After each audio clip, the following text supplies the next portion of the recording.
This land holds nothing but promise for adventurers from all walks of life. Ah, traveler, Paimon. It's been a while. As it happens, there is a letter here for you. One moment. Here. A letter? From who? Dear Diary, I'm Kale. I work as a trainee forest ranger under my master, Tainari. I'm also studying at the academia. I've been getting better and better at reading lately. Mr. Al-Haytham says that the written word is a crucial medium for exploring the world and understanding oneself. That's why I decided to start this diary. That said, what should I write about? Things are pretty quiet in Sumeria these days. Life is good. Every day is a fulfilling and happy one. When I think back to the days when I suffered from Elazar, or way back to when I was injected with god remains, I am in a much better place now. I hope it stays that way forever. I'll leave it there for now.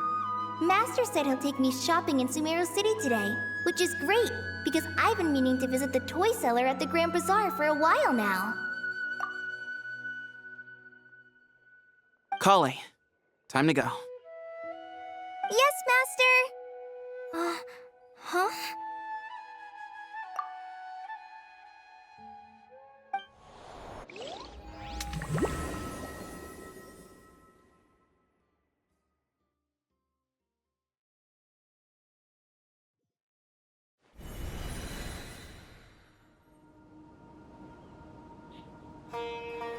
What's wrong, Kale? Is there something on my face? No, sorry. I didn't mean to stare. Did Master Tainari send you to pick me up? Master Tainari? What are you talking about? Tainari is the General Mahamatra. He's probably busy arresting criminals in Sumeru City. I mean, if that's what floats your boat, I can introduce you, but... Wait, Master Tainari is the General Mahamatra? But what about Mr. Sino? Sorry? Oh, you mean that guy who just joined the Vahumana Darshan? Rumor has it he's the leader of the Temple of Silence. If that's true, it's pretty impressive. Sounds like you've been getting to know more and more people since you joined the academia. That's great, but don't let your forest ranger duties fall by the wayside, okay? What's going on? Sethos is acting like he's my master, and Master Tainari has taken over Mr. Sino's job. Is this some kind of prank? If so, it's a weird choice of prank. But anyway, Sethos doesn't look like he's joking. What is this all about? Hey, you're zoning out again. I'm gonna buy some tools for the rangers. Why don't you stretch your legs a bit? It's been a while since you last visited the city, right?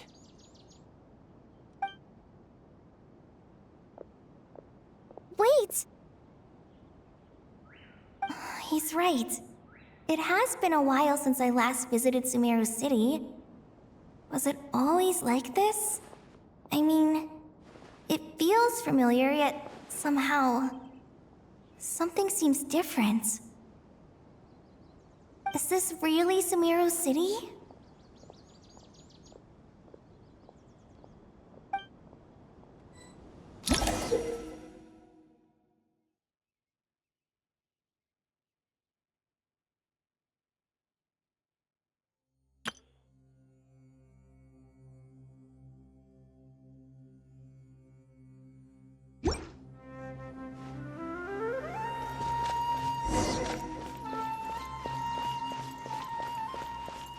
Hey, did you see who just walked by?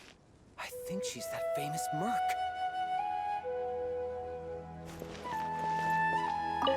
Hey, did you see who just walked by? I think she's that famous merc. Yeah, it's gotta be her. That red hair gives her away. The flame mane. They say she can take down a dozen tough guys with just one hand.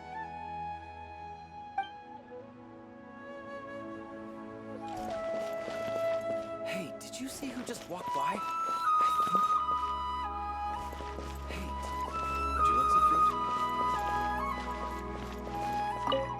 Would you like some fruit?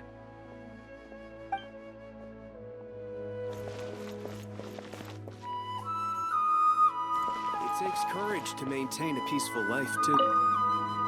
It takes courage to maintain a peaceful life, too. Hello, my name is Hussein. I'm responsible for managing administrative affairs in the Grand Bazaar and Treasure Street on behalf of the Academia. It's always one thing after another. Ah, if only everyone was as good-natured as the great merchant Cave Bay.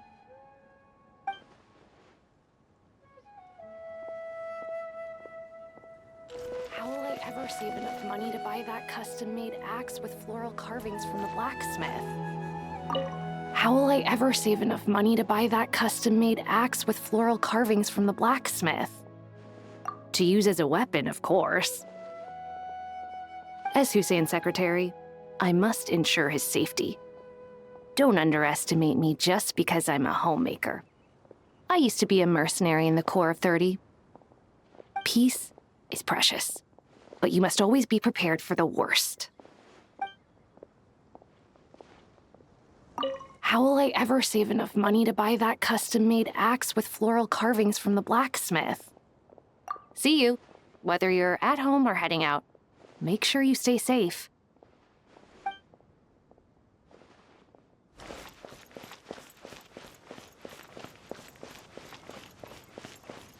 It takes courage to maintain a peaceful life, too. When I grow up, I'm gonna join the Eremites and protect Sumeru City.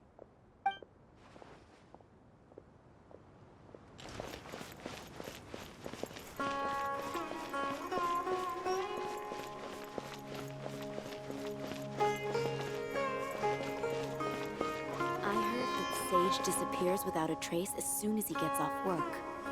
It's a little mysterious if you ask me. I heard that the sage disappears without a trace as soon as he gets off work. It's a little mysterious if you ask me.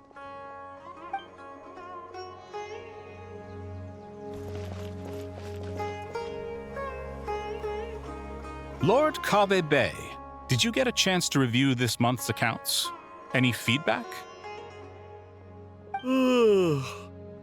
You mean the version you sent over a few days ago? Yeah, I took a look when I received it. I was thinking that maybe our profit margin is a little excessive. I visited some of our commercial partners last month. Their earnings are very slim. Are you suggesting that we give up some of our profits for them? Well, since we have more than we need, yes. Making money for its own sake is pointless. Don't worry, I've already planned for it, and the numbers look fine. We can adjust the rates starting from next month. Also, about that designer you hired, I've had to revise his proposal 3 times now, but he just doesn't seem to... Let's cut our losses. Pay him his fee and send him on his way. I'd like you to get Layla on this instead. She was Cyrus's student, and she designed the Palace of Alcazarzare. Seems like a much safer choice. Who's sneaking around over there? Mr. Cave? Do you recognize this person, sir? Yes, it's all right. We've met. This is Kale, Sethos' trainee. He brought her along the last time I went for drinks with him. What brings you to the city, Kale? Is your master here too? No, this is all wrong! Why is Mr. Cave saying that too? Tainari is my master, not Sethos! This can't be real. I have to ask someone else. There's gotta be someone else out there who still remembers the truth. Hey, wait! Don't run off! How strange. What's gotten into her today?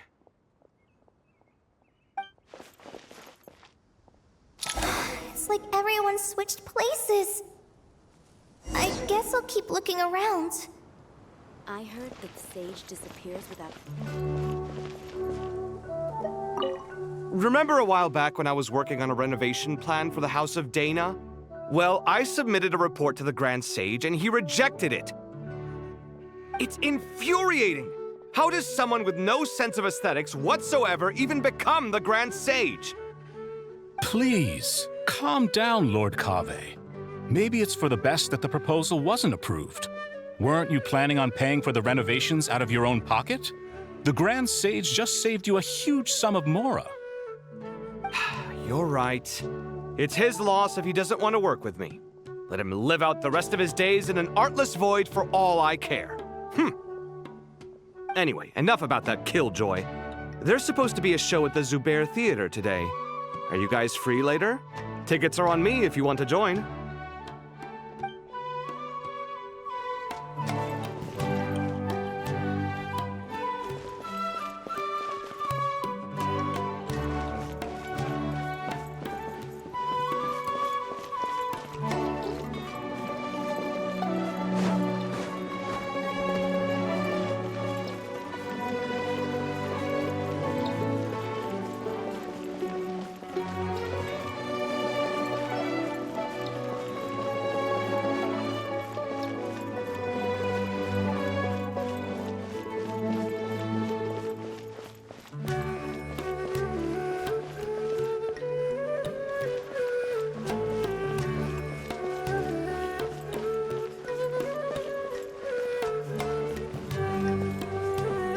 Over there. I should go check out somewhere else instead.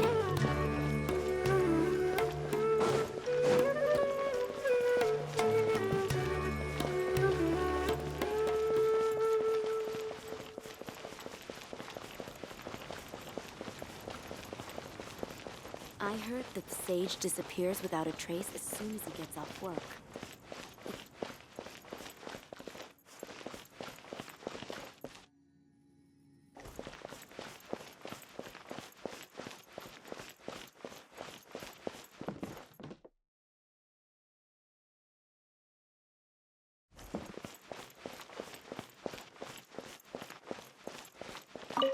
The Grand Sage always used to disappear the moment he got off work, but recently, for whatever reason, he's been seen sifting through records in the House of Dana late into the night. We asked him if there was anything unusual going on, but he answered us with a question of his own. Don't you find it strange that someone with my personality would willingly accept the position of sage?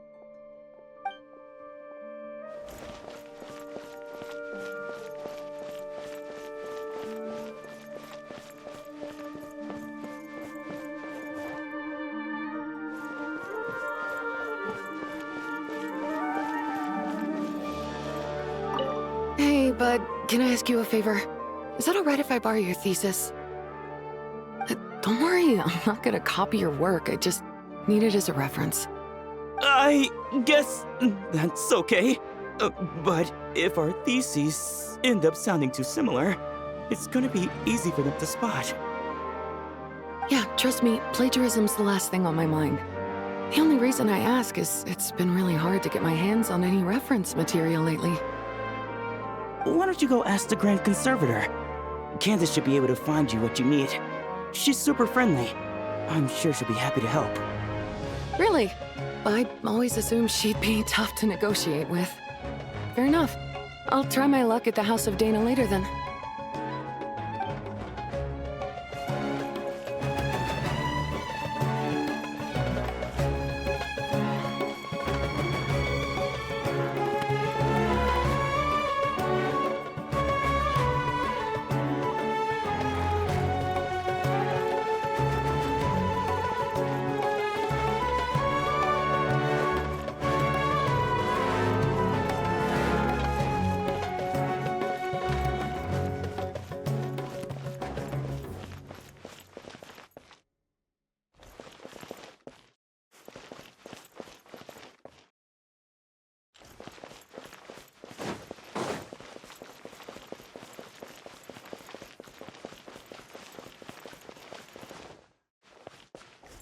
Would you like a cup of coffee? Would you like a cup of coffee? The store's been pretty busy lately. Lots of customers have been feeding Ashru, who watches over the shop, and now Ashru's put on quite a lot of weight. Maybe I should put up a sign saying, "Please don't feed the cat."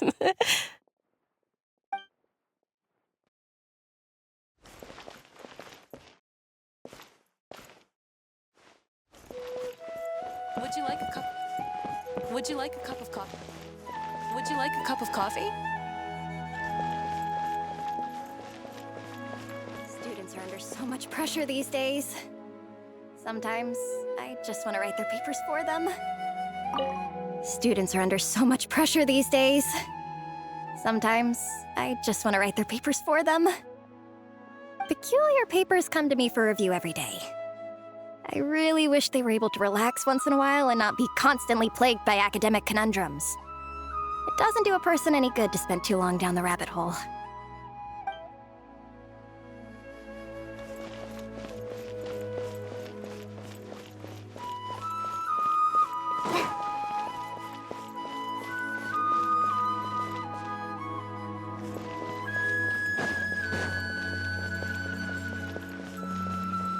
Lots of visitors today, I see. Welcome all. It's been a while. Hey, Rahman. You know that guy who sells face powder on Treasure Street? I haven't seen him around in a while. Any idea what happened to him? Oh, you mean a Hongar? Yeah, he got into a brawl with Shavirme on Treasure Street. He's been banned from setting up shop there for now. Seriously? Oh, well, that's a shame. I was planning to pick out some makeup for you. Oh, don't worry about it. The legendary Flame Mane discussing makeup with the Zubair Theater star dancer. Now there's something you don't see every day.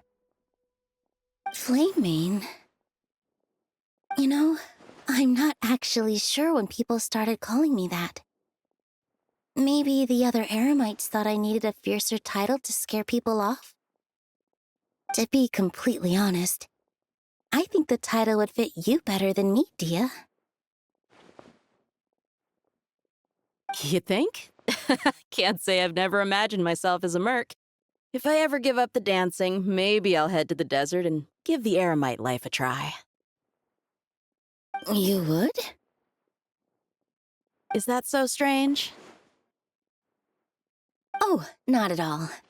In fact, I've actually had similar thoughts before. If I ever get tired of sleeping out in the wild, I think I might go look for a job at the Zubair Theater. I've adored the dance of Sub-Zeros ever since the first time I saw you perform it. If the chance ever came up, I'd love to try it out on stage for myself. Really? If our manager Sataria heard you say that, she'd hold you to it. Probably grab you by the sleeve and never let you go again. Hey, when that day comes, I'll do your makeup myself. How's that sound?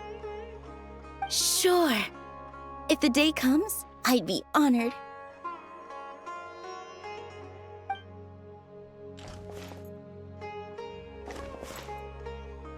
Everyone I know, everything I've ever known. Suddenly it's all a jumbled mess.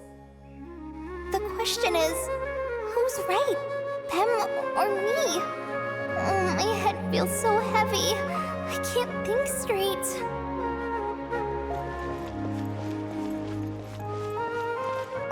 Nilu, have you been to Aru Village recently? I've got a friend who I haven't seen in a while. I was wondering how she's doing. You mean Faruzan, the guardian of Aru Village? I saw her not too long ago. She seemed completely absorbed in her research. No change there, then. I'll have to catch up with her the next time I'm out that way.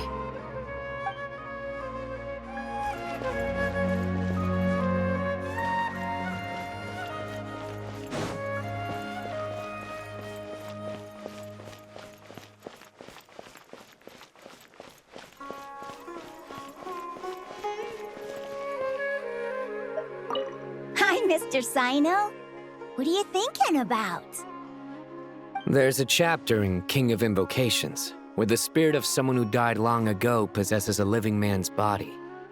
To the outside world, it looks like he's developed a whole new personality. I was just thinking how terrifying that would be for his friends. Imagine waking up one day to find that a friend of yours has suddenly become a different person. Huh? So what got you thinking about that? I don't know, but something feels off. Everything looks fine on the surface, but can human perception really be trusted?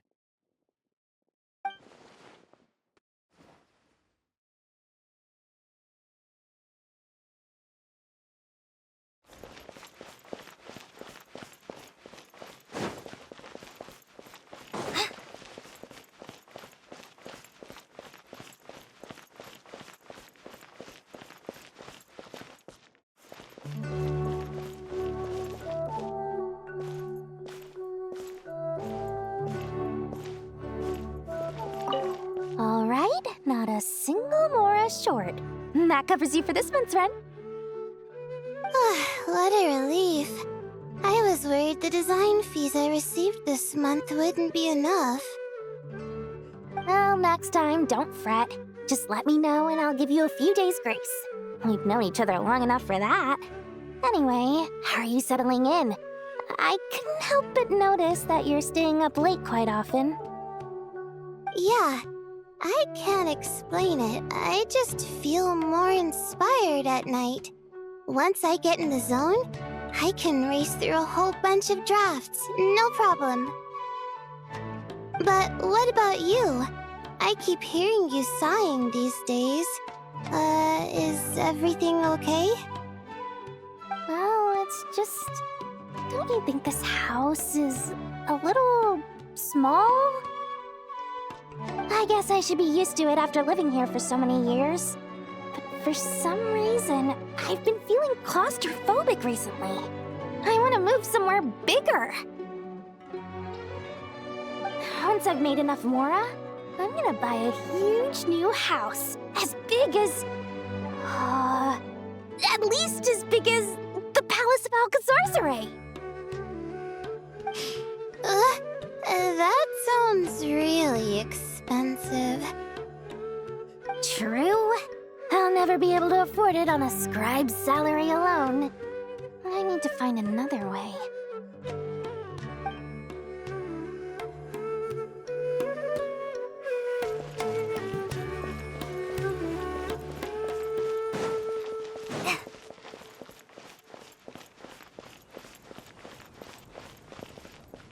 Mahamatra Tainari! We've apprehended the suspect. They say that the fool is prone to blind faith, but the wise man is not immune to it either. Suraj, do you have anything to say in your defense? Tainari, you were the one who turned the sages against me. Just a few words of caution from you was all it took to destroy my research. And now you're trying to stop me again? You should know that mechanical life is the future! We must cast aside our useless flesh and... That's enough. I'm not in the mood to listen to your lunacy. Anyone could tell you how amateur your work is. Karina, Ilias, put him somewhere safely out of the way. Yes, sir. Next on the agenda is... Master? What is it? Wait, did Professor Zahahati send you? She's been encouraging me to take on an apprentice. Might be getting a bit ahead of herself there, though. No, Master! It's me! Kale! Listen to me. Something really weird is going on in Sumeru City. It's like everyone's identities have switched around. You're not the General Mahamatra. You're a Forest Watcher. Just yesterday, we agreed to come to Sumeru City today to go shopping together and... All right, there's no rush. Let's back up a little. Your name is Kale, correct?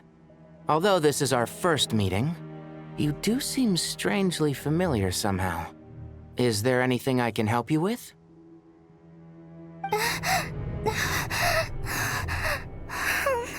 No.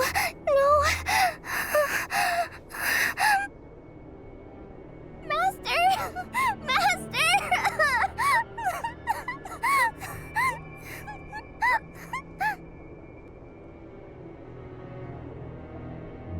What is it?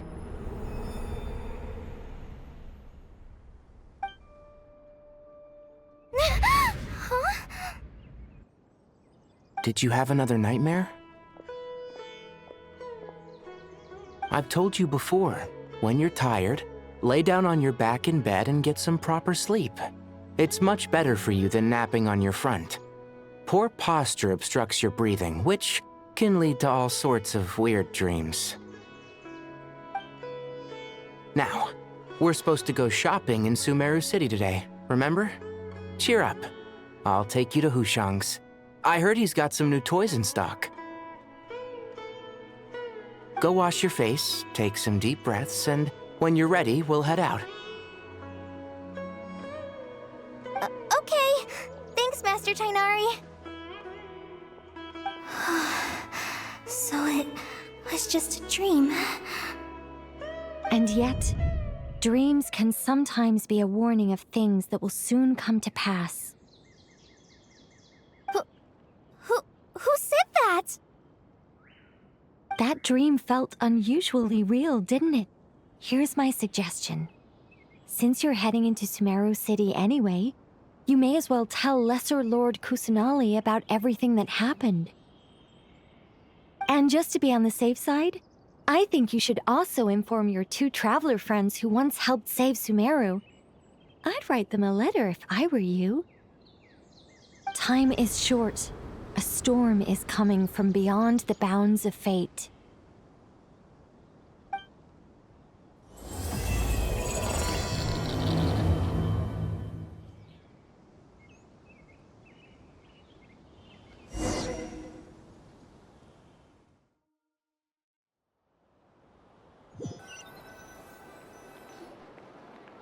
What a strange situation. No wonder Kale was in such a rush to write us a letter.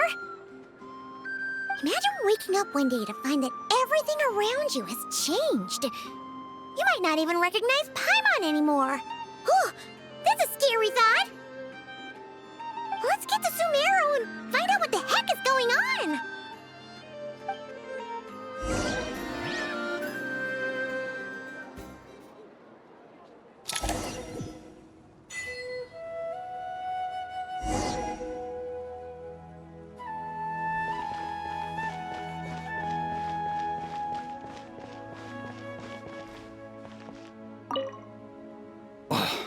As if work and family aren't enough to deal with already. Now they're telling us to move to Caravan Rebot because of renovations? Huh. I bet it's just some vanity project. I don't trust the Dendro Archon, nor any of the sages. Especially not that new Grand Sage, what's his name, Nephis? If you ask me, he's the worst of the bunch.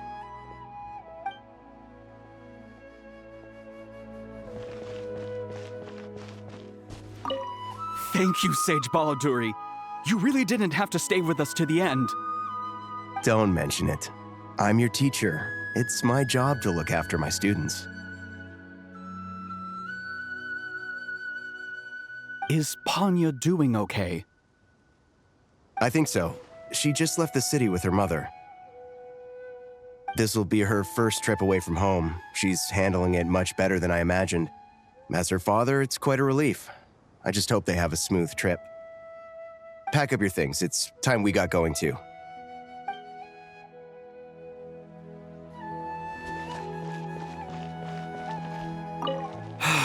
I can't believe I have to move so far away on such short notice.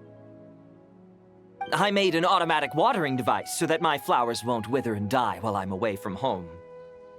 Hey, do you think renovation works is the real reason they're moving us to Caravan Rebot? There's a rumor going around that Sumeru City's buildings aren't earthquake-resistant enough. Maybe that's it? All we know for sure is that the order came down from the Dendro Archon herself.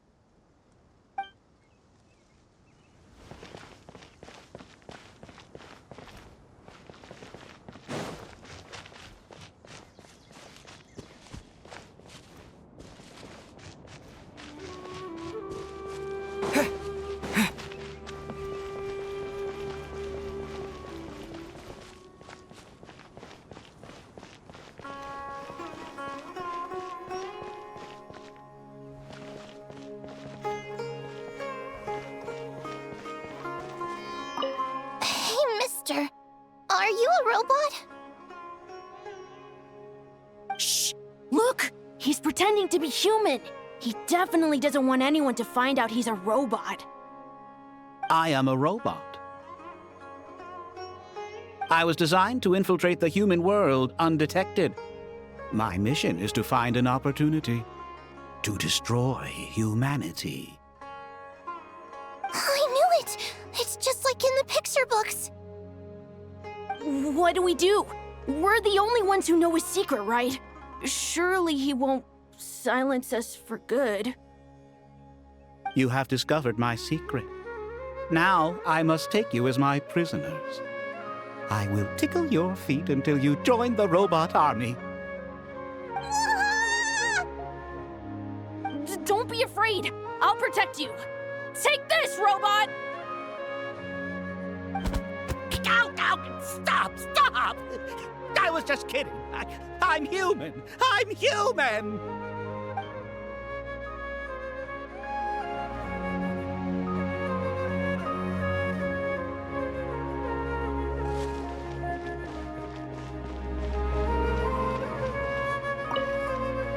Hey, now's not a good time to visit Sumeru City. We're actually getting ready to move out ourselves.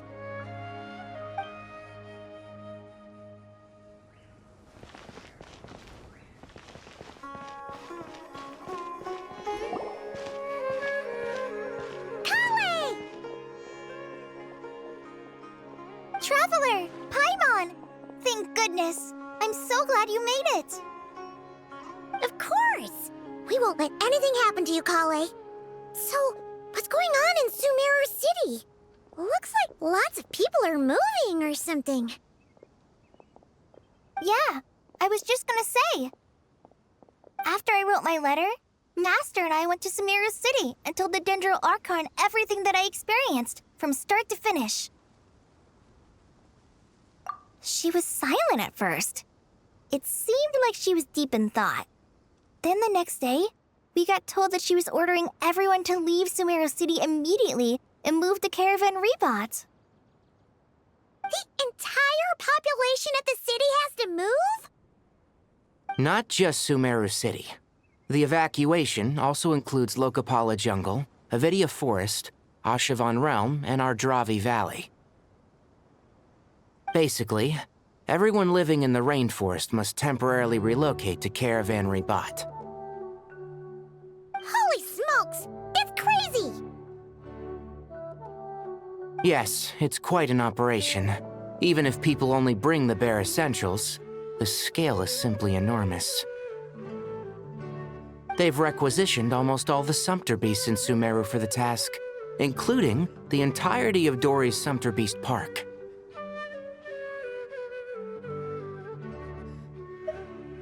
The Dendro Archon said that what Kale experienced was not a dream, but a warning. After our meeting, she immediately summoned the 6 sages to analyze the situation and discuss countermeasures. They concluded that the events seen in the dream are very likely to become a reality, and that an unknown danger is rapidly approaching. Oh, please keep that to yourself. We don't want to cause widespread panic. The official reason they've given is a large-scale renovation of the rainforest ecosystem. People are skeptical, but there haven't been any major incidents. So far, at least. The Dendro Archon seemed really worried when we spoke to her. She said you can go visit her in the Sanctuary of Surasthana when you arrive. She also said she'd hold out until the very end. Tainari? Kale? You got a minute? I need a hand here. One moment, I'll be right there. As a forest watcher, I've been tasked with assisting with the relocation work. There's a lot to be done, and they need all the help they can get. This will be the final group of evacuees from Sumeru City. While they're away from home, they'll be heavily reliant on outside help. Thank you for coming in our time of need. As you can see, another crisis is upon us. Excuse me, sorry to trouble you, but could you help an old man find his medicine? It's buried somewhere in my luggage. Where's my mom? Where did she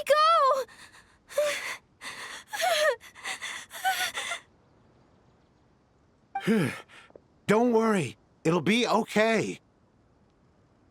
Those items are worth a small fortune. Make sure you store them somewhere safe. You understand? I bet you thought you'd get away with this in the chaos, huh? Guess again. No petty thief gets past me.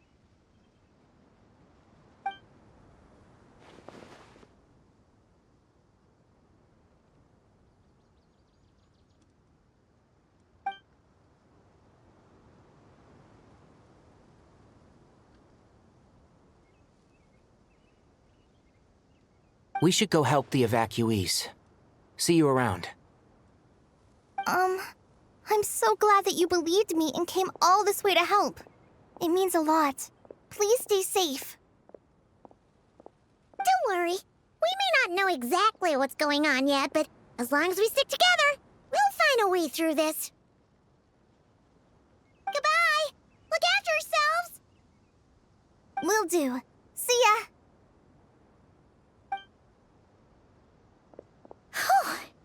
Paimon's not sure how she found the words to comfort Kale because, honestly, she's kind of nervous herself.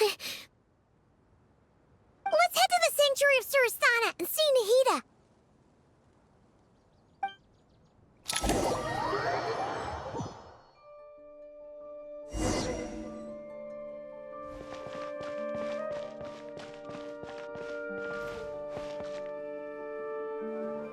Who goes there?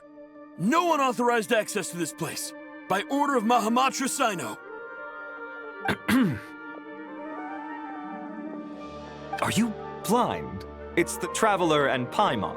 Surely you've seen them before. Huh? Oh, so it is. I'm sorry, I haven't been sleeping well lately. My nerves are a little frayed. The Dendro Archon is in a very vulnerable state at the moment. Mahamatra Sino is concerned that our enemies might choose this moment to strike, so he's ordered us to strengthen our defenses. Just seeing you two again already puts our minds at ease. Please, enter. I'm sure everyone's expecting you.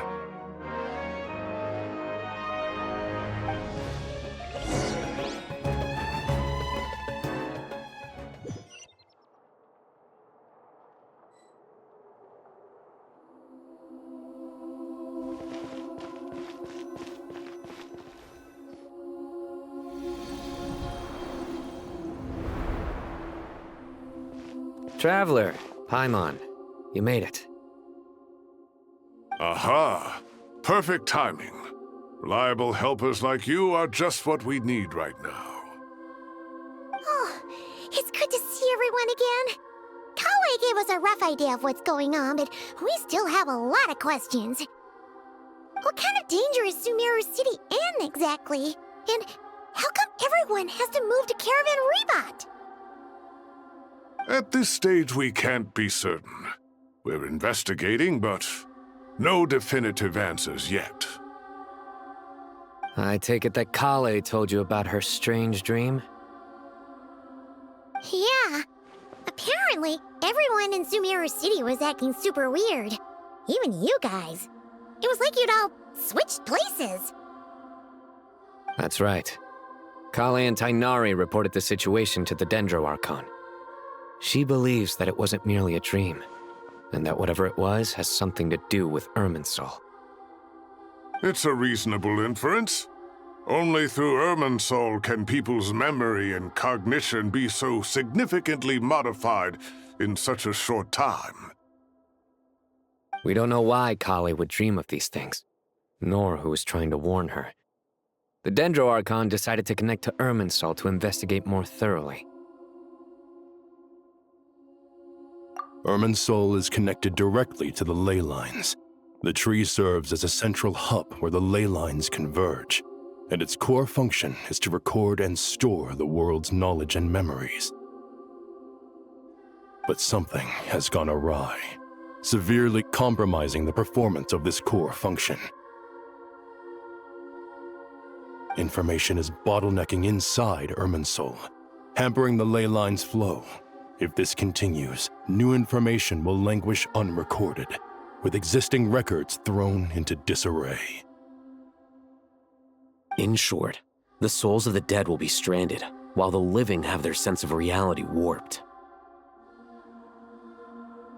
In the long run, Kale's dream could well become a reality.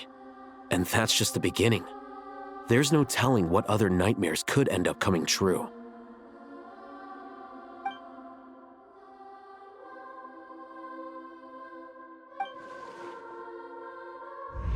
I have come this far, to use my death to open the gates of the ley lines to my people.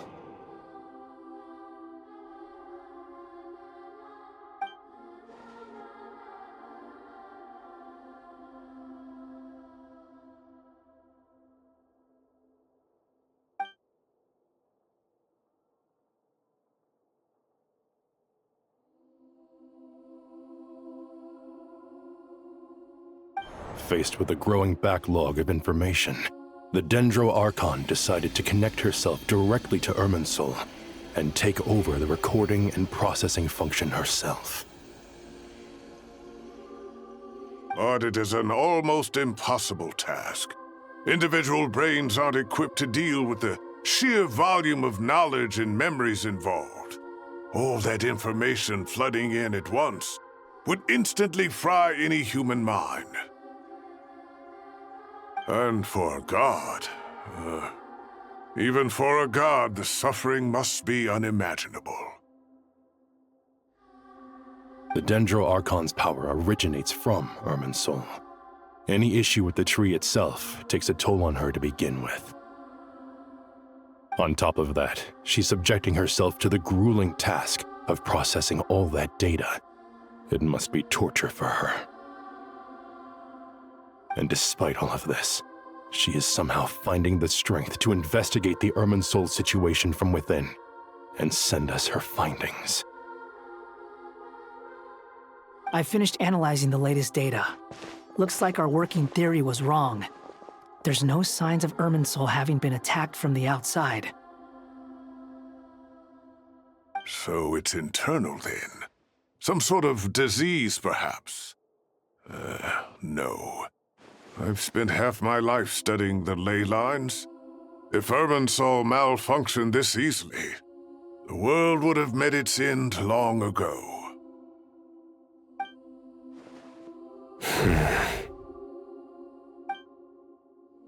Sino?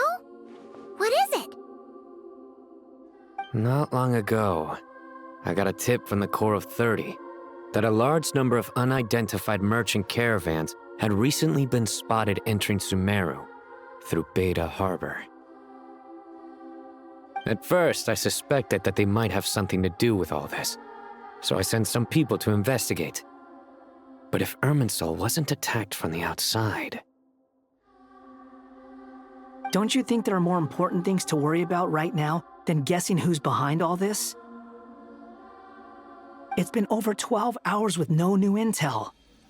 If even the Keeper of Irminsul is this badly affected, you can imagine how bad things are in there.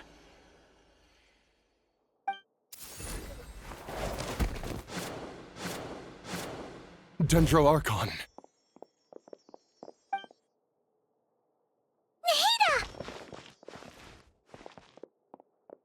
What's wrong? Her breathing is weak, and her elemental energy levels are dangerously low. Looks like it's time to move to the backup plan. What's the backup plan? Get out of the city and take the Dendro Archon with us. The entrance to Irminsul is directly beneath the sanctuary of Surasthana. That means this is ground zero if anything goes wrong. The Dendro Archon has a very strong connection to Irminsul. But theoretically, this connection should grow weaker with distance.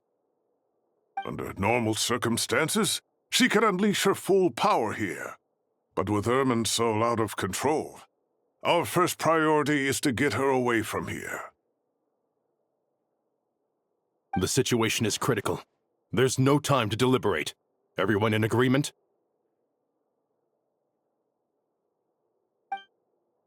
I'll deal with it. I'll also let the Matra and the Core of 30 know to start evacuating.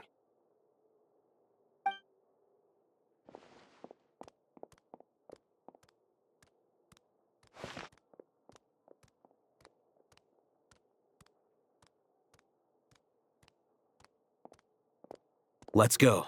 No sense grieving when there's nothing more we can do. Agreed. We'll be back as soon as this is over.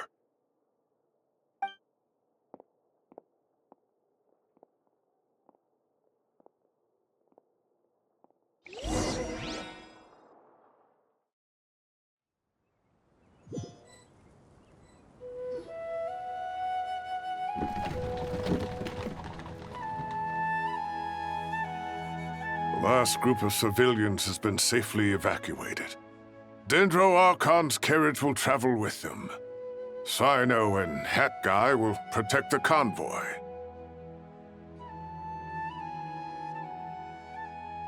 With the Dendro Archon in a coma, we've lost our means of investigating the situation. And with Irminsul still deteriorating, we have no choice but to evacuate Sumeru City.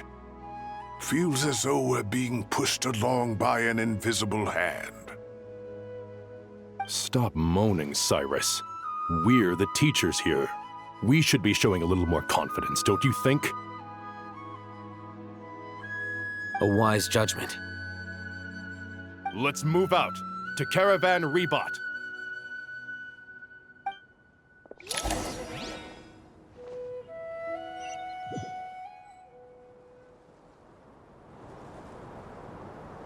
Sir, all units are in position. Good. Everything is going to plan. Interfering with Sumeru City is a necessary step, so do not hesitate. The Irminsul situation will not harm you. We need to speed things up here, too. We don't want to keep our client waiting, do we? No, sir. You have my word. Everything will be completed on schedule.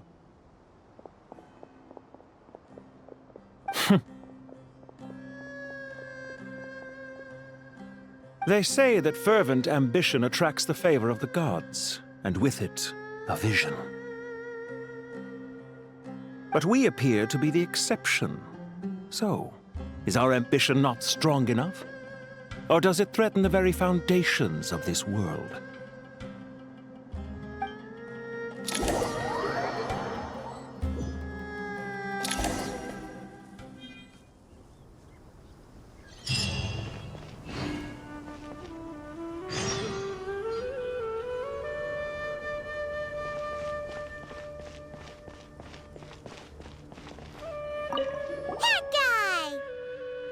What?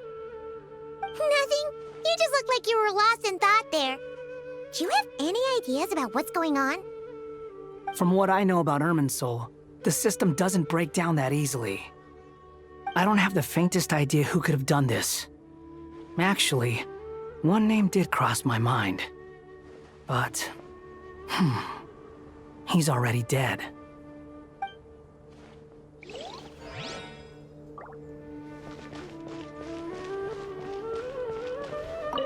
So, can I assume that this period of time away won't count as part of the rental period?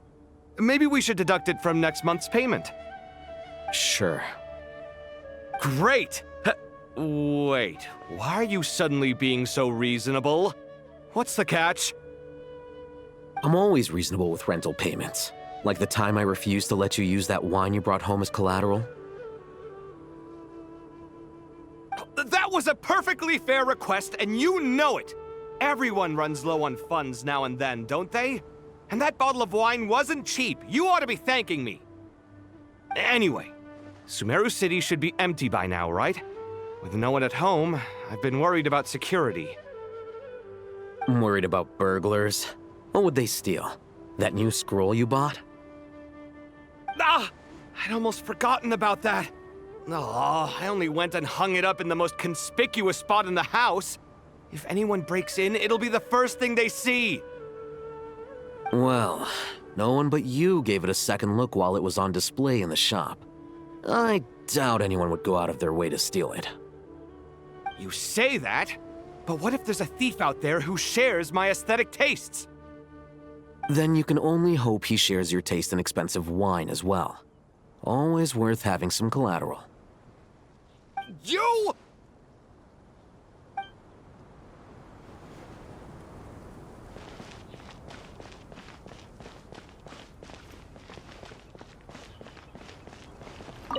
Keep your eyes peeled.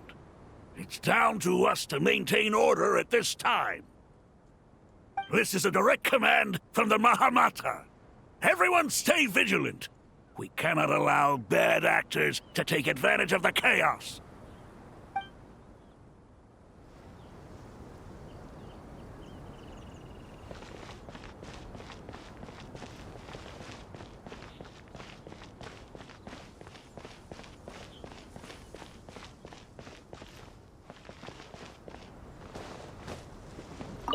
Take this medicine and get some rest. Long journeys are fatiguing at the best of times, and it's taken a toll on your health. Please focus on recovering for the next couple of days. Got it. Thank you.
How is the Dendro Archon? Her breathing is steady. I prepared some therapeutic incense for her, but it hasn't had much effect. Her vitals are still very weak. Based on the information you've provided, I have a working hypothesis. Her condition is partly due to Irminsul's influence, and partly due to a physiological imbalance caused by the rapid depletion of her power. Elemental energy usually flows through the body at a relatively constant rate. The body grows accustomed to this rhythm, so when it's thrown out of balance, physical symptoms will appear. Is this similar to the ley lines? Overloading and withering both directly affect their vitality, potentially causing irreversible damage. Correct. From a biological perspective, if you overexert yourself, you pay the price with your life. The Dendro Archon is not only drained of power, but her life force is at a critically low level. Is there any way to restore her health? I know the ley lines have strong self-healing abilities. As long as any blockages or pollutions are dealt with, they can quickly regain their vitality. But what about people? Well, gods. What's their capacity for self-healing? Before we think about that, there's a bigger predicament to resolve. Restoring the Dendro Archon's power requires us to heal Irminsul first. But that will be extremely difficult without the Dendro Archon's power. Oh, Paimon's already getting lost here.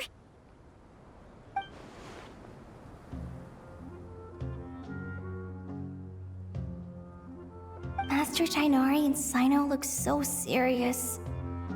I've not heard Master speak in this tone for a long time. Tighnari.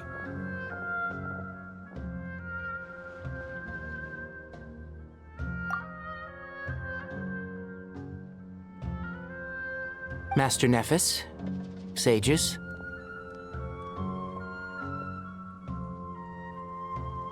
Tainari. Haven't seen you in ages. Have you gotten taller? Or did your ears get longer? Hopefully the former, Uncle Baladuri. Sino, where's Professor Cyrus? I thought he'd be with you. He went out into the wild to investigate the situation. He said that the Irminsul anomaly will likely start to affect the real world soon. He shouldn't be trotting around alone at his age. Which way did he go? I'll look for him later. Would someone mind introducing us? Ah yes, of course. Allow me to do the honors. I'm sure we're all familiar with the Traveler and Paimon. They're the heroes who helped foil Azar's conspiracy and save Sumeru.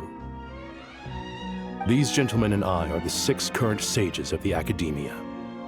Balduri and I are part of the Old Guard, while the other 4 took office after Azar and his clique fell from power. We have Sage Alkindi of the Spantamad Darshan, Sage Farnas of Kasharawar,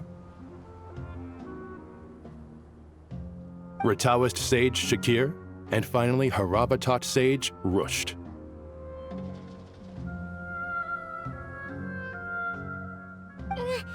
Nice to meet you all! I've heard much about you. Delighted to finally meet you in person. You're younger than I imagined for someone with the power to stand up to fate itself. Thank you for lending your aid to Sumeru once more. Once we're on the other side of this, could we get a photo together? My daughter has a friend named Isak. He's always talking about you two. Of course! No true hero would deny a child their wish. Back to business. So with the Dendro Archon currently in a coma, the people have taken temporary refuge at Caravan Rebot, but they cannot stay here forever. We need to come up with a plan as soon as possible. Farnas, any thoughts? Well, firstly, having reviewed the data, I'm inclined to agree with your assessment. This doesn't look like an attack on Irminsul from the outside. Rather, it resembles a malfunctioning machine. Calculations going haywire and sparks flying. That being said, before we consider how to fix it, we need to understand precisely what has gone wrong. Furthermore, we somehow need to ascertain this without relying on the Dendro Archon's power. We have no direct access to Irminsul. However, we might be able to gather the information we need from the ley lines. Study the branches to learn about the trunk, in other words. Wait, is that what Cyrus is up to? No wonder he ran off to research in the wild. Curse, always one step ahead of me, isn't he? I heard that while in the sanctuary of Surasthana, the Dendro Archon had to serve as the central information hub herself. This is a clear sign the situation within Irminsul might be far worse than we can imagine. Irminsul is vital, not just to the safety of Sumeru, but to all of Teyvat. We must be the ones to bear responsibility for this world. To be on the safe side, I think we need to consider some backup plans. Are you saying we should consider a scenario in which Irminsul is completely destroyed? I'm merely pointing out that the possibility exists. You have a valid point. But until worst comes to worst, I believe we should focus our efforts on resolving the Irminsul anomaly and helping it recover. Kale, I understand that you were the first to foresee this crisis. If it's all right, I'd like to talk with you about it in more detail. Of course, but even I don't know how I came to have that dream. If there are no signs of external damage, could it be a stress fracture? Metals tend to suffer from this issue with long-term use, and Irminsul has existed for centuries, after all. It's possible, but surely a stress fracture would be more likely to cause a complete shutdown rather than chaos. Sages, General Mahamatra, sorry to interrupt. but something has come up. What happened? Some citizens didn't believe that Sumeru City was really in any danger. They slipped away and hid during the relocation, intending to return home. How many people are we talking? About a dozen. Sakura found them while on patrol, but they appeared to be suffering from psychosis. For whatever reason, they were trying to kill each other. By the time we arrived, there were only 2 survivors. One was unconscious from their injuries. The other tried to attack us, but was subdued. Where did this happen? Near Yasna Monument. That's not far from Caravan Rebot. Master. I know. The Irminsul anomaly is beginning to have effects in the world. I didn't expect it to spread to Yasna Monument so soon. It almost feels like we're being chased relentlessly, with no time to catch our breath. Sir Cyrus said the same thing. He sent me back to report in, while he continues investigating. I'll go join him. Count me in too. Don't let my age fool you, I can still fend for myself. Very well. Meanwhile, the rest of us will continue discussing our next steps. Get back soon. Take care of yourselves. It's getting dangerous out there.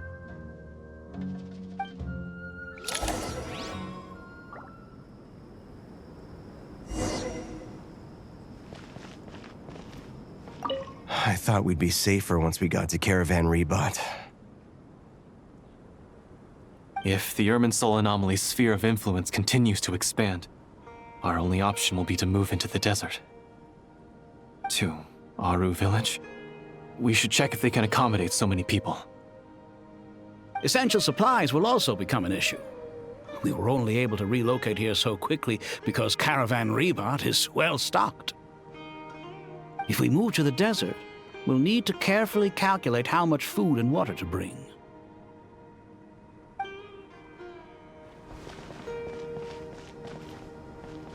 Don't be nervous, Kale. I just wanted to ask, have you ever had similar dreams to this one before? Similar how? Dreams so vivid, they seem real. Filled with strange or dangerous things that you cannot explain. Let me think. There was one time, I don't remember it very clearly, but I saw fire. Fire? Yeah. I wish I could give you more details, but all I remember is fire everywhere. From the sky to the ground, everything was burning. The heat was unbearable, and ashes were blowing in the wind. I doubt this dream was a mere coincidence. Perhaps it was some kind of prophecy? And yet, you've never studied astrology. I'm at a loss to explain it.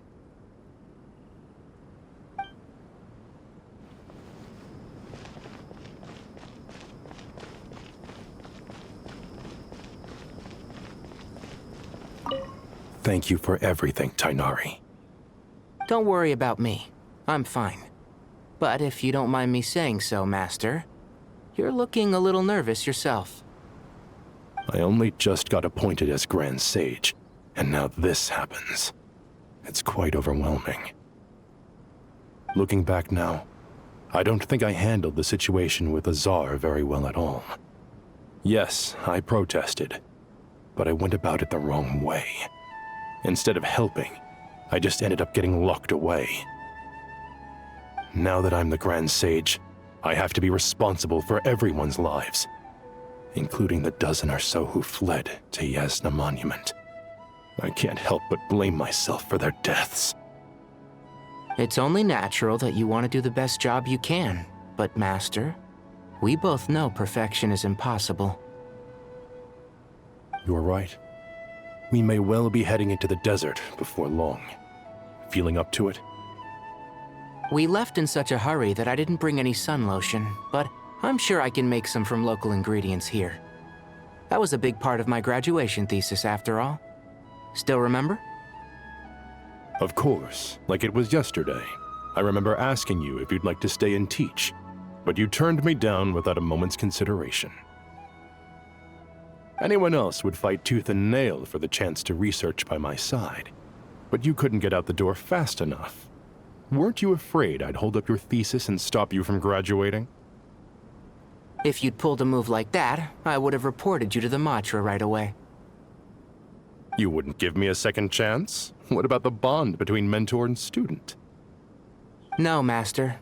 I would not sit by and watch you go astray. Very good. Then I taught you well.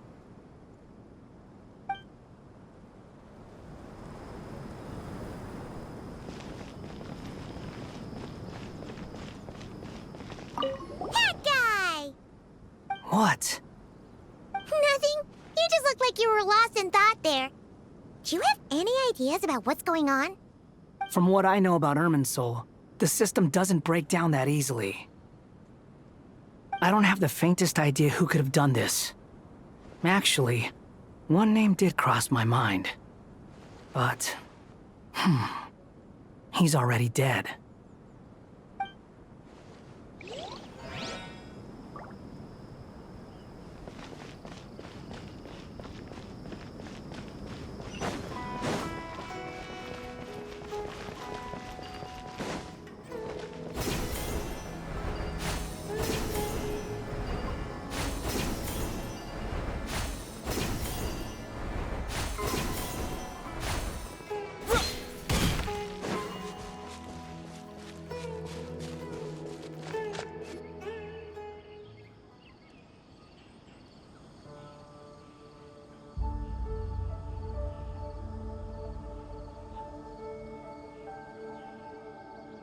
Please, don't go any further. As you get closer to Sumeru City, there's no knowing what dangers you might encounter. So this is our mentally disturbed man? I'm going to gut you all!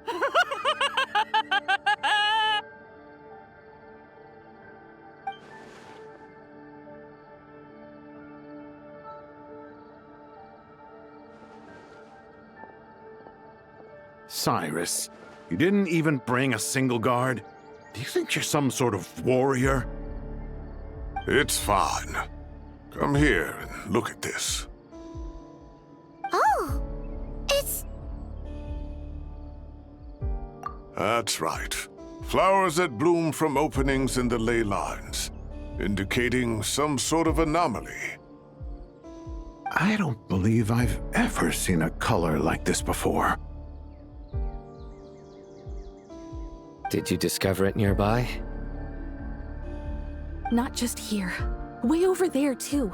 They're everywhere. There's even more in that direction.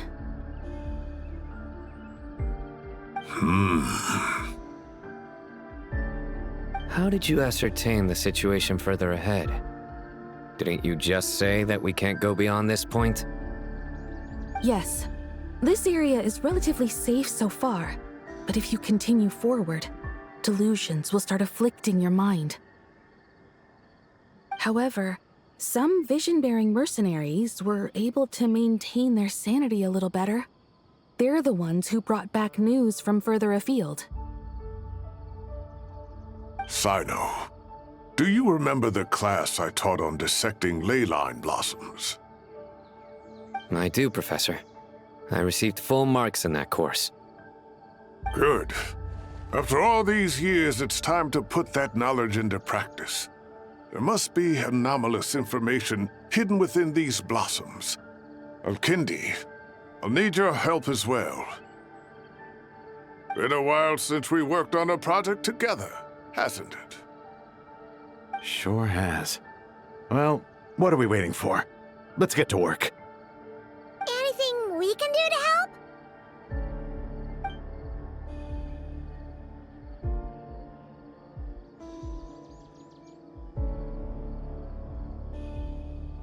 Will you need my help?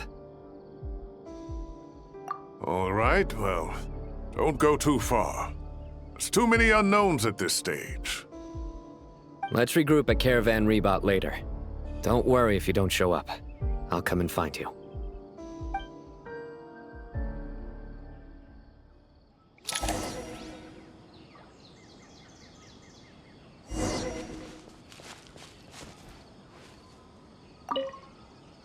All right, well, don't go too far. There's too many unknowns at this stage. Let's regroup at Caravan Rebot later. Don't worry if you don't show up. I'll come and find you.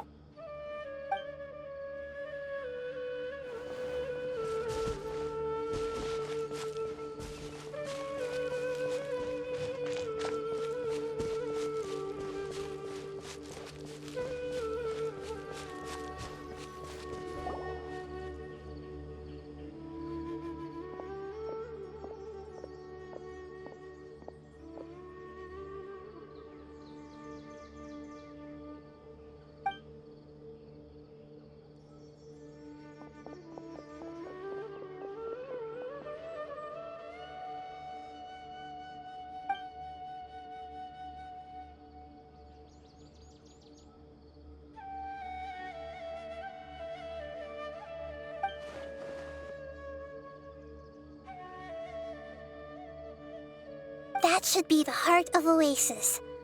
All we need to do is light it with the fire seed, and it'll restore a pep with elemental power. The damage it suffered internally will also slowly begin to heal.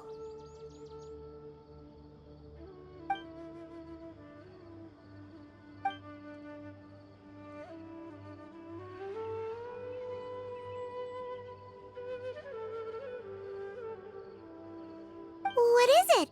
You thought of something? Really? Then let's get back and tell the others!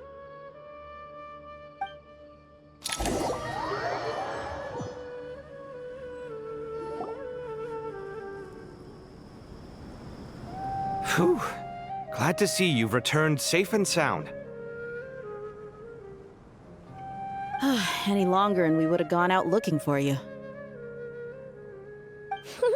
Well, this is a nice surprise. Paimon sure feels better with everyone we know here. We've made some progress, so let's start by giving you and Paimon a quick update. By dissecting the ley line's blossoms, we've been able to deduce that although Irminsul is experiencing an anomaly, it has not completely rejected access from the outside. The Dendro Archon has the power to connect to Irminsul, but there's also another way. I assume you recall the devices everyone was wearing when you first arrived in Sumeru? Devices? Oh, wait. You mean...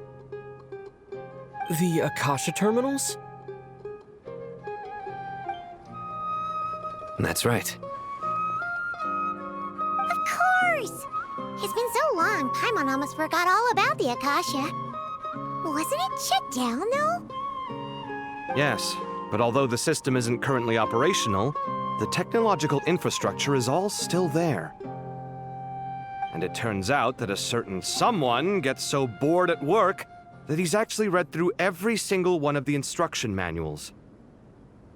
No prizes for guessing who that was. If praising others is that embarrassing for you, you can simply spare yourself the ordeal. As much as it pains me to say anything nice about him, there's no denying his intelligence. He rarely forgets anything he's read. The Akasha is exactly what Sumeru needs at this moment. Between us, we should have all the knowledge and expertise we need to get it up and running again.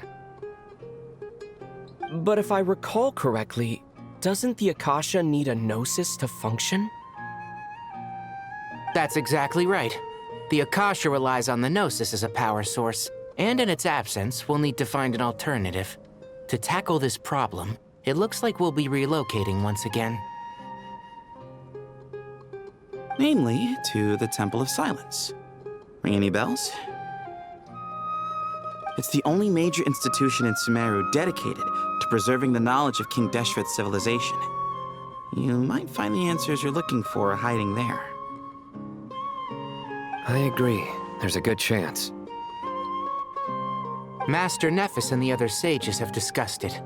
As the chaos from Irminsul continues to spread, Caravan Rebot won't be a safe haven for much longer. We have to move into the desert next. The scholars and sages will head to the Temple of Silence, while the civilian population seeks refuge in Aru village. The Eremites will keep everyone safe during the journey, and Candace will be there to receive us at the village. This leaves us just one thing to worry about. That Dendro Archon. She's very weak. We can't afford to wait until Irminsul is fixed. There has to be another way to help her. Huh. Well, luckily, the Traveler had a eureka moment while we were out investigating.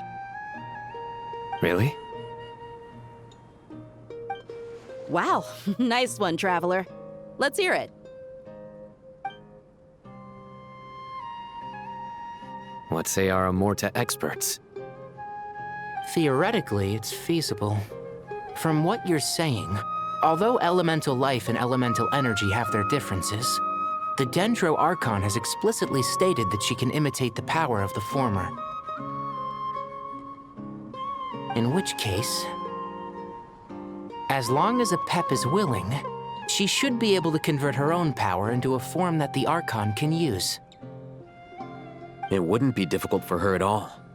The only problem is convincing her to help. Yeah! Even though she wasn't exactly friendly the last time we met, she didn't refuse to talk with us. When she realizes the danger that Nahida is in, surely she won't turn a blind eye to it. Well, hopefully not. Either way, we're not exactly spoiled for choice here.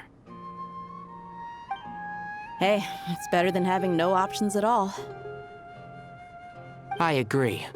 Without Irminsul's aid, the legendary Dendro dragon Apep may well be the only living thing in Sumeru who can help our Archon recover her power. There's no time to lose. I'll bring this proposal to Master right away. If he and the other sages agree, we'll split into 3 teams. The academics will go to the Temple of Silence to look for a solution to the Akasha problem. The Eremites will escort the civilians safely to Aru village, and the Traveler and Paimon will take the Dendro Archon to see Apep. There's still a long road ahead, and no knowing if we'll make it. But at least we have a direction now. I'll take it over floundering around in confusion. If there are no objections, then let's proceed. But before we adjourn, I would like to leave you all with some parting words. No matter the distance between us, there will always be an invisible force tying us together. May the bonds forged in the past shine bright like stars and open a new path before our feet. Huh. Is that from King of Invocations? No. This one's from King of Invocations, the sequel. What's the difference? The sequel's much cooler.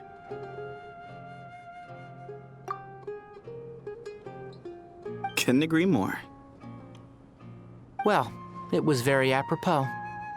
Once this is all over, I'll give everyone a copy of King of Invocations and the sequel to show my gratitude. Come on, let's get moving.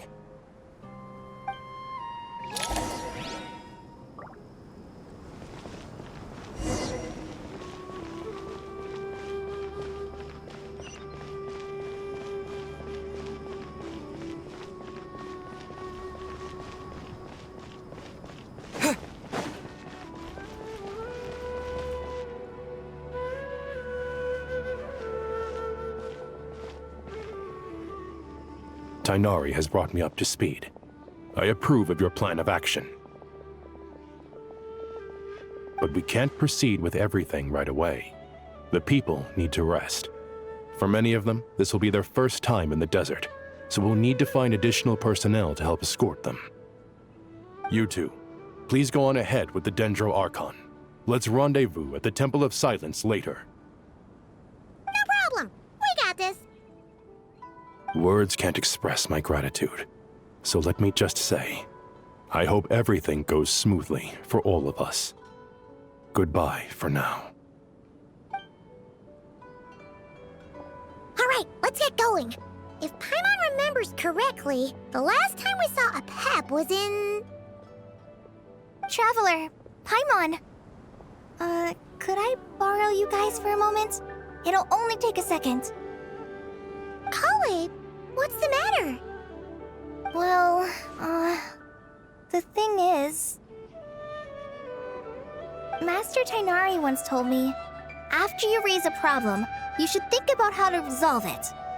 But ever since I had that dream, I feel like I haven't been of any help at all. I tried my best to keep up with the conversation, but there was so much new information, I couldn't take it all in. So, I just wanted to ask, do you have any tips for me there? Huh, Paimon knows exactly how you feel. But fear not, everything you need to know is right here in Paimon's notes. Sumeru chapter! It's got tons of info about all the things we've seen and heard on our adventures. Some parts are a little simplified, but hopefully it all makes sense. You see? Being the greatest guide in Tibet isn't just a fancy title. It takes a lot of hard work. Paimon doesn't always understand the things you're talking about with other people. Whenever that happens, she notes down the confusing parts and goes over them in her own time. This is perfect. Could I borrow it? Sure. Matter of fact, you can keep it if you want. Paimon has another copy. The spare copy was originally meant for the traveler. Paimon used to worry that one day he might not need a guide anymore, so she wanted to have a gift for him, in case we ever parted ways. But it doesn't seem so necessary nowadays. We have so many more places to see together. One copy will be enough for both of us. Thank you so much. But still, these are your treasured memories. I think I'll make my own copy and then return the original to you. Anyway, that was all. I won't keep you any longer. Have a safe trip. See you again soon. See ya!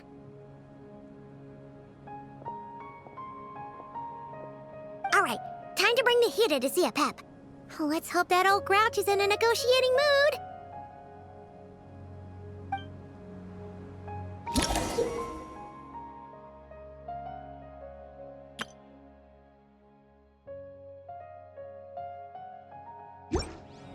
Hey, here's a thought. If we brought Nervalette along, do you think he could help us persuade a pep to help? Actually, never mind. In a pep size, Nervalette's probably one of those dragons who's grown too close to humankind. They might end up fighting for all we know.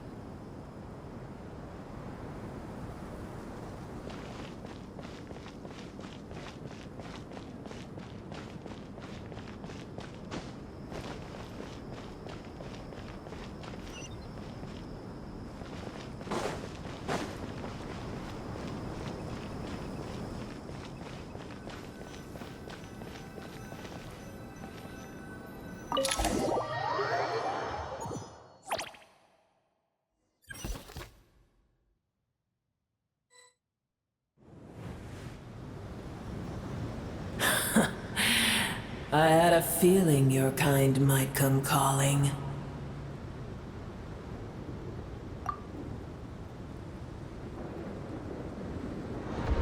The ley lines are in disarray. Something has gone wrong with Irminsul, yes.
Even from a great distance away, I can sense that Sumeru is headed for destruction.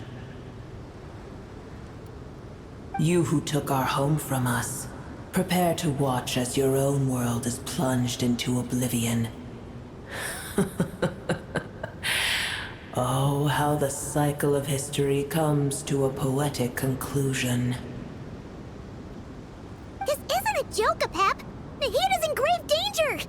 Can you please help her? Is she now? Then do explain. For what reason should I lend Buer my assistance? Be not mistaken. The fate of Sumeru is of no concern to me.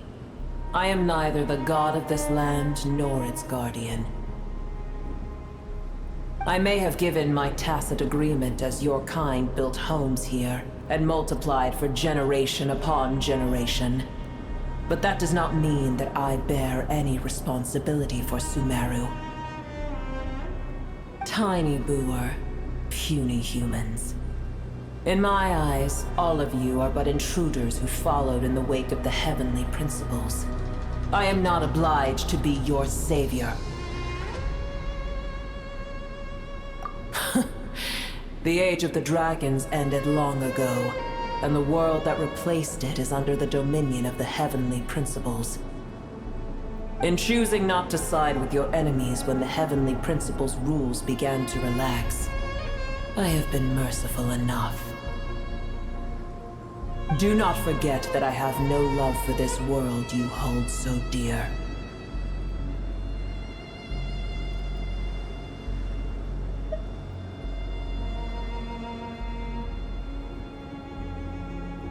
Apep, if you truly despise gods and humans so much, well, after the great humiliation of being helped by a god in the past, shouldn't you be jumping at this chance to balance the scales?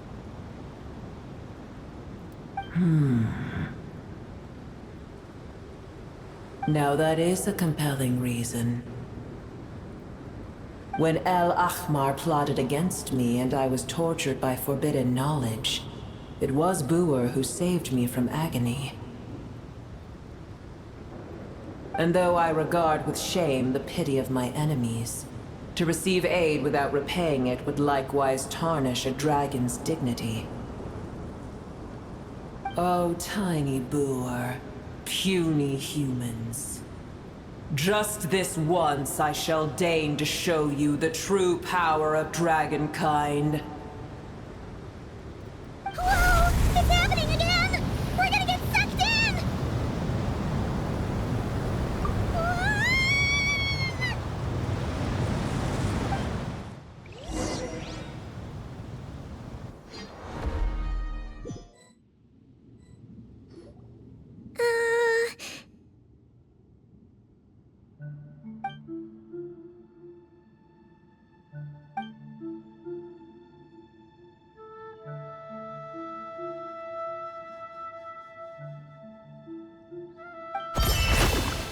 It is done. The heart of Oasis is supplying her with life force as we speak. It shall not be long before she recovers. But I should warn you.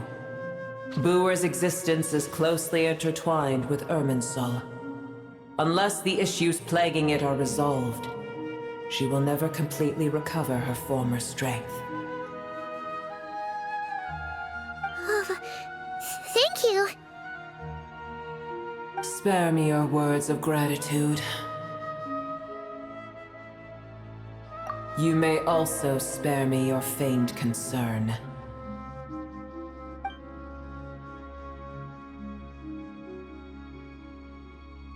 A dragon's sovereign's power is far greater than you can imagine. While I was indeed weakened when the heart of Oasis ran dry, providing tiny Buer with a morsel of my life force shall have little consequence for me. Oh, good to hear.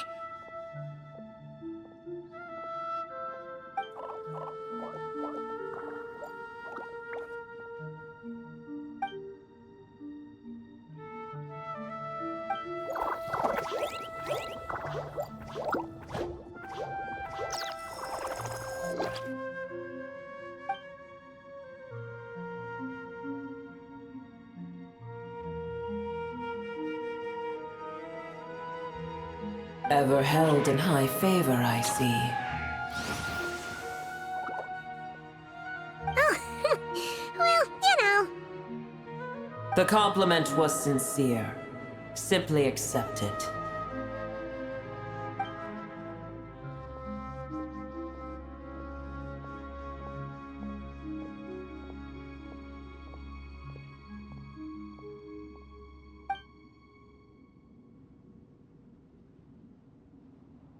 I did once.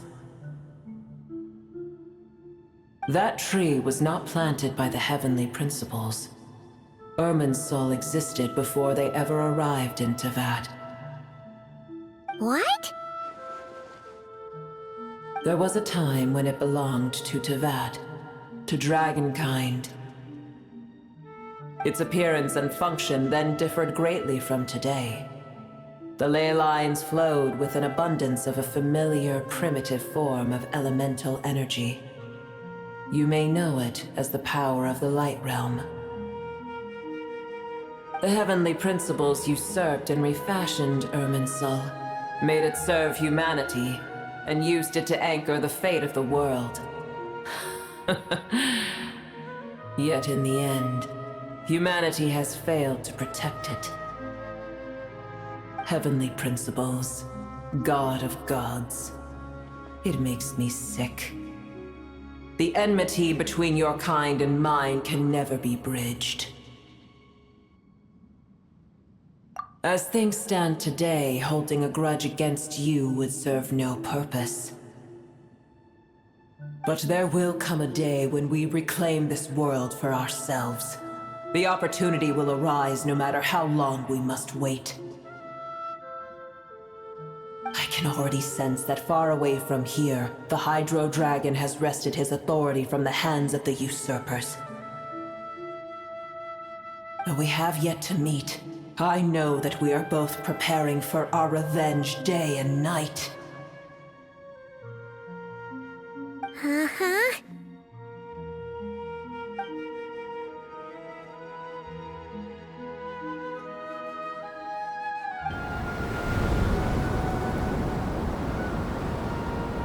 I hear a great disturbance out there. Huh? What is it? Sandstorms come. The Jinn. I see. Another calamity approaches. You both seem restless. Let us part ways here. Boer is safe with me. Once she has recovered, I shall return her to your side. Oh, thanks again. Take care, all right? I told you already I have no need of your feigned concern.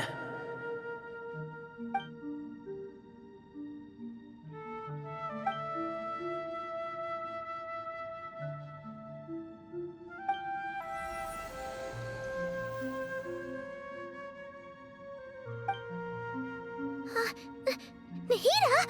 You're awake! Are you okay? Cease your interrogation. Yes, she awoke for a brief moment, but she has now lost consciousness again. Take it. We shall talk more at another time.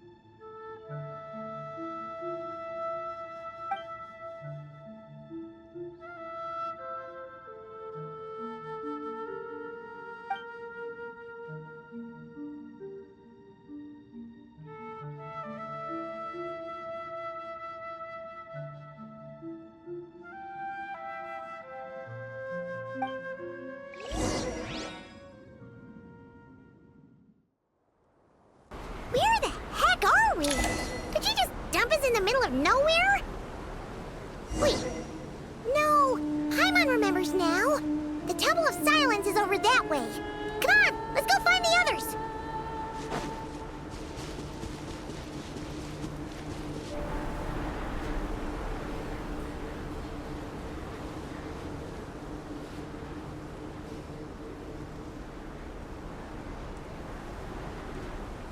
There's no need for everyone to stay here. I'll protect the sages. The rest of you, return to Aru village. Yes, Mahamatra Sino.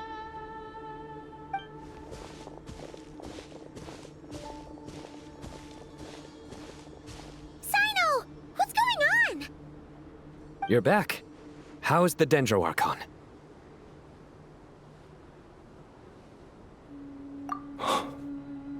What a relief. It's the Jinn. Countless Jinn have stirred up violent sandstorms across the desert, blocking our path to the Temple of Silence.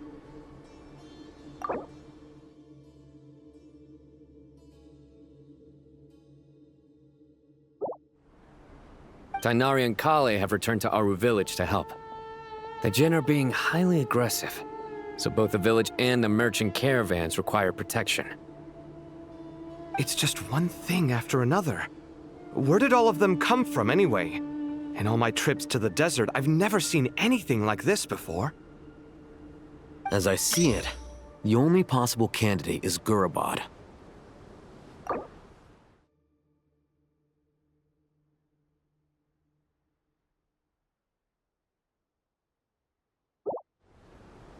Gurabad? Baladuri could explain in more detail if he were here. All I know is a rumor I've heard about from previous trips to the desert. Supposedly, a great number of dormant Jinn lie sealed beneath that city.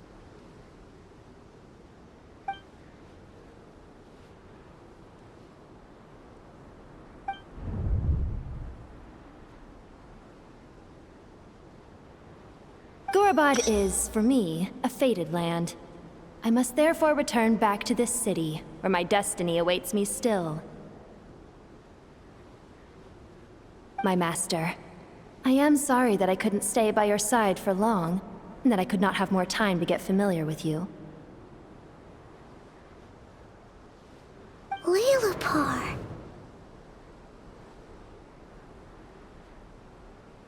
Yeah, we once said goodbye to a friend there. Well, maybe not a friend exactly, but someone we met on the road anyway. She was a strange bottle. If we can find a way to wake her up, maybe she can help solve the situation in Gurabad. Well, be careful. You may find there's more than just the Jinn to worry about.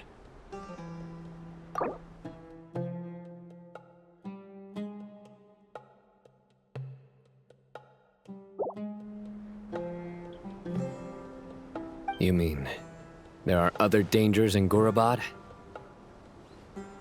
It's a sensible assumption to make. The moment we arrived in Caravan Rebad, the Irminsul anomaly started spreading in that direction. Now we've moved to the desert, and suddenly we're plagued by Jinn and sandstorms. To call it a coincidence would be a stretch. Don't worry, we've gotten a lot stronger since our last stint in Sumeru.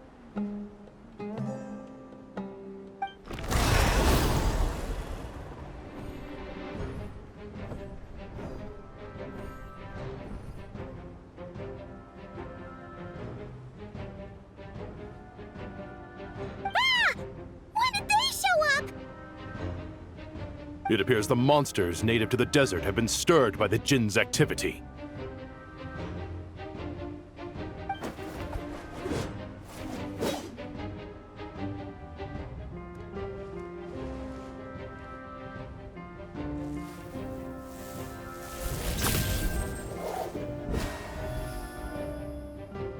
You should get going.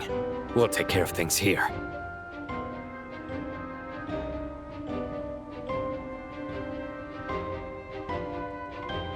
You too.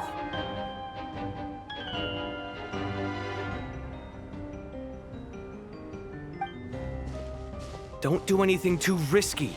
You got it?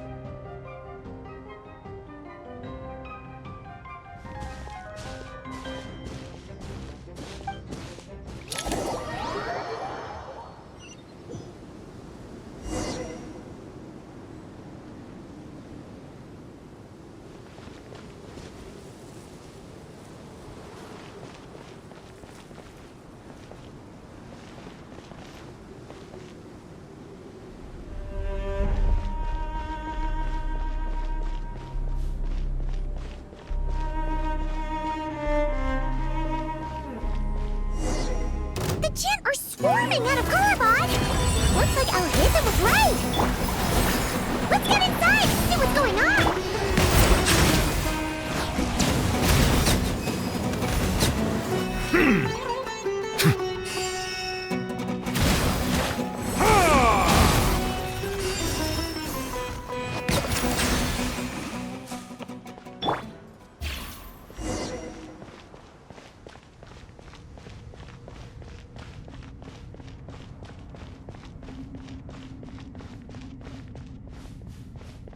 They just keep coming! How many of these things are there? You never keep them around! Let's just head further inside for now! Hold in flame!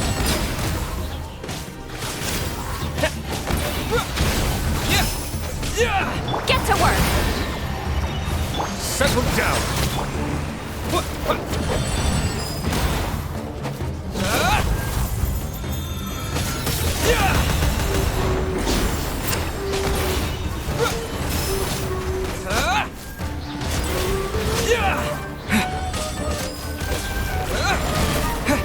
Fulfill our pact! Light it up! Silence!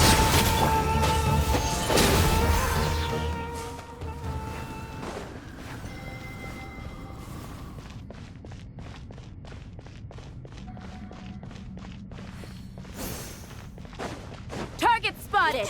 All units at the ready. The Fiori? They must be using this place as a stronghold! Are they the ones behind all this?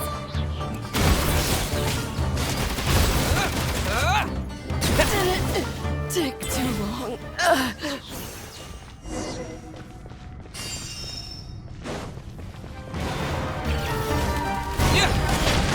Fulfill our pact! Bow your head.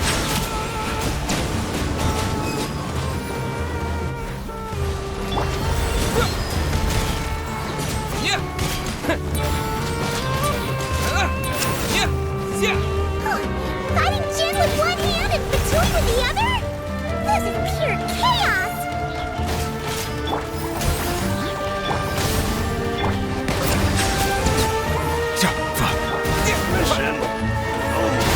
Hold in flame!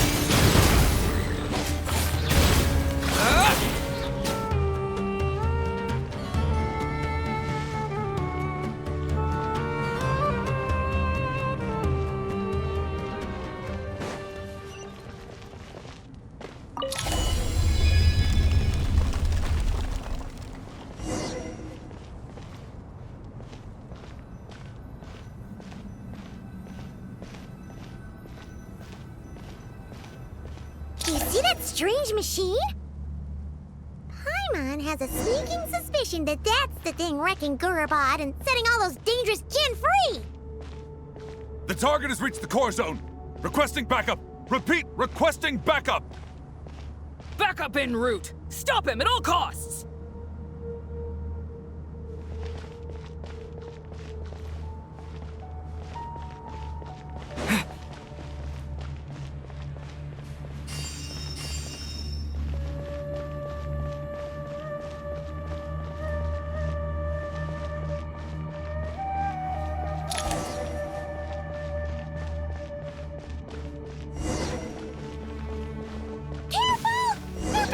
This time. Bow your head. I lost control. Nice one, Traveler! Let's keep going!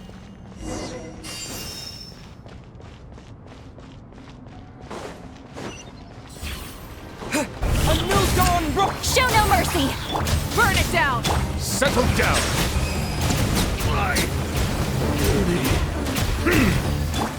Honed in flame!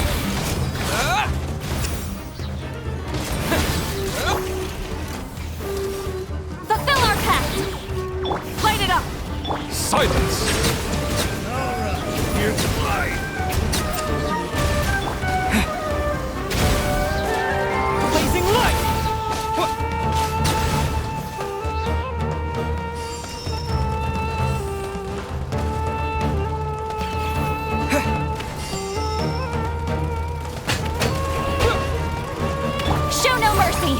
Gen's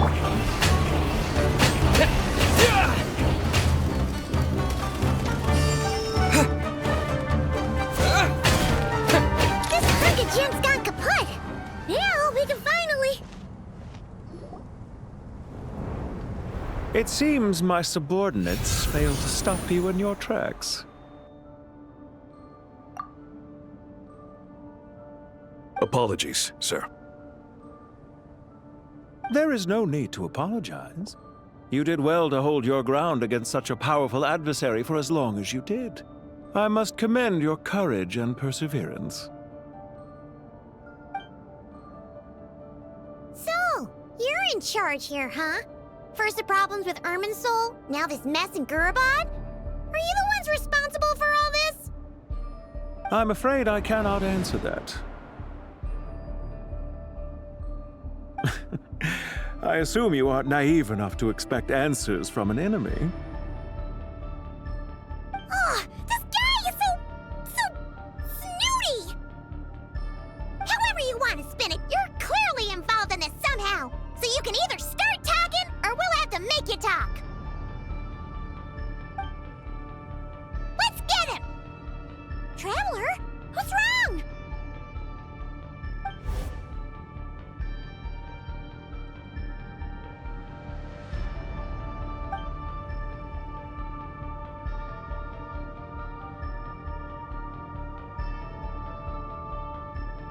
You're remarkably calm. Some would act more rashly upon finding the ringleader all alone. But you keep your cool. Even as your enemy, I must applaud you. Did you show yourself just to say that? Is this you trying to take back control of the conversation? Unfortunately, I really don't have anything to say to you. I am here merely to indulge my own curiosity. Your names are well known among the Fatui. Naturally, I wanted to observe you up close while I had the chance. Hey! Don't treat us like we're some kind of exotic animals in a zoo! Oh, I wouldn't dream of it. You seem rather predisposed to misunderstand me.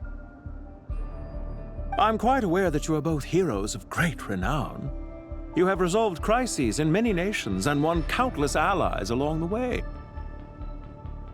I've been following your adventures with great admiration. My only regret is that the trajectory of your journey conflicts with our goals. What do you mean, admiration? Sorry, but that sounds pretty weird coming from you.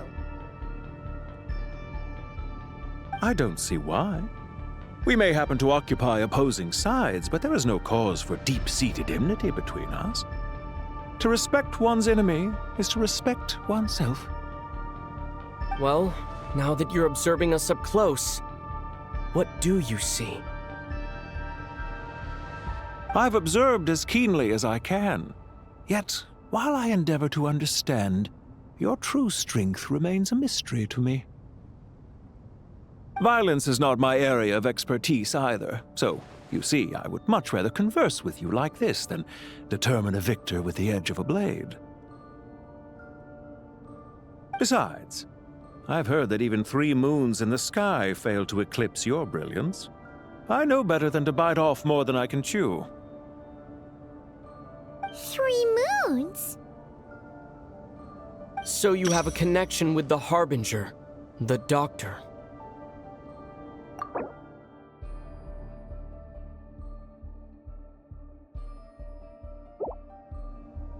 Well deduced. Our commander, Dottore, died in Nod Krai, but there are things that do not end with his departure. We must... Look at me. I almost divulged more than I should have. What are you after? Revenge for Dottore? Or are you plotting something else? I've said quite enough, I believe. There's no point in continuing this conversation, except to say, I've noticed that you seem to know your way around here quite well. A repeated visitor to Gurabad, are we? Ugh. I'll take that as a yes. Then I'm sure you'll have heard the story of this place. the mother of the Jinn, Lilupar, and the tragic tale of her vengeance that spanned 3 generations. It was right here that Lilupar once helped the wise to ascend to the throne. But from that moment on, every king who sat upon it was corrupted by power. These degenerate rulers lost control over their nation, and with it, the right to occupy that exalted seat. What are you trying to say? I once admired you for your adventures. That is the earnest truth. But it appears to me that your journey serves ultimately to uphold the rules of this world. Are these rules truly just? Does the heavenly principles rule with wisdom or folly? And how can we be sure that the 7 who wield authority over the world will not be corrupted?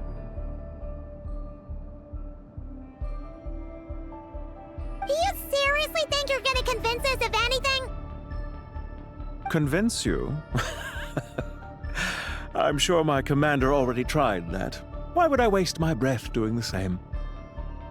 If a few words from a stranger were enough to make someone completely change their stance, it would only prove that they never had a firm will to begin with. I am merely stating my position, so that we might understand each other better. One's enemy in the present may not necessarily be an enemy for life. As for what game I'm playing here, I'm simply buying some time. But now I must bid you farewell. It was a wise decision not to attack me immediately. Since you did not fall for my ambush, I will now have to ask those in hiding to reveal themselves. Leave this to us, sir. Very well. I trust you to do what is necessary. Stall him while I execute the next step of the plan.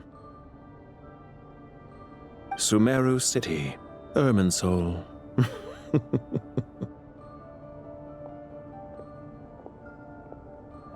Hey! Stop right there! Don't you dare leave without explaining yourself! All units, stop them! Protect the commander! Did you hear that? He mentioned Sumeru City and Irminsul! He definitely knows something! We can't let him get away! Get rid of these pesky soldiers! Quick! Rear guard to the front! Don't let them through!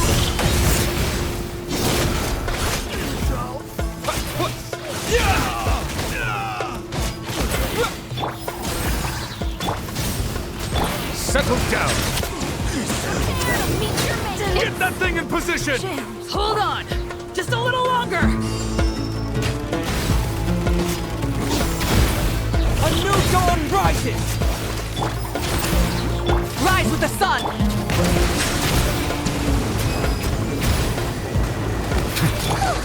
We finally beat them! That mysterious guy can't have gotten far! Let's catch up with him!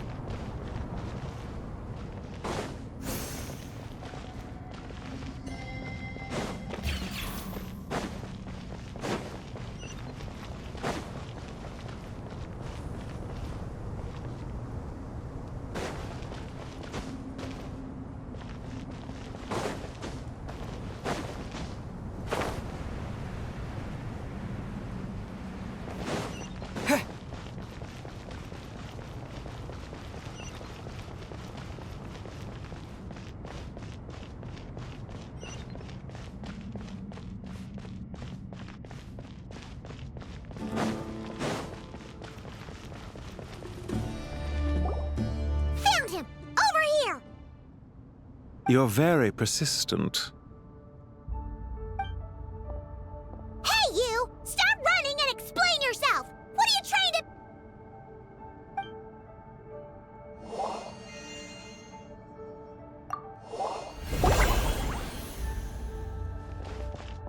What's this?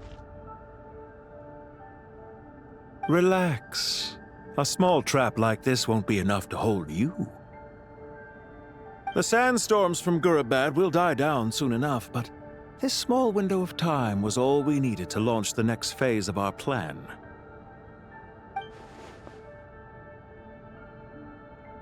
Don't be discouraged. I knew that someone would come here eventually, so I planned ahead. Where to chat with you, which door to exit from, even which mechanism to wait by for you. I thought through every detail. You, meanwhile, know nothing of who I am. So far, you've only heard my voice, and for all you know, it may not even be real. But not to worry. This is only our first meeting. It shan't be our last. Just answer me one last question.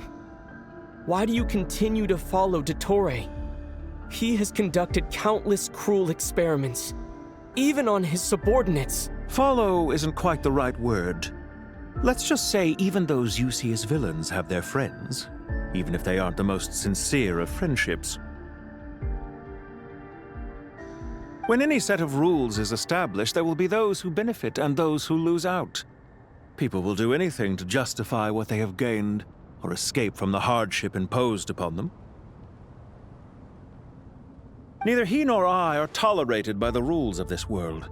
We were both searching for a new order.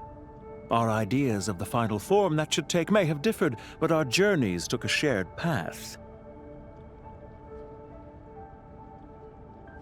Goodbye, Traveler and Paimon. I wish you a timely escape, albeit not too soon. I will need a little more time to prepare, after all. Hey! Come back!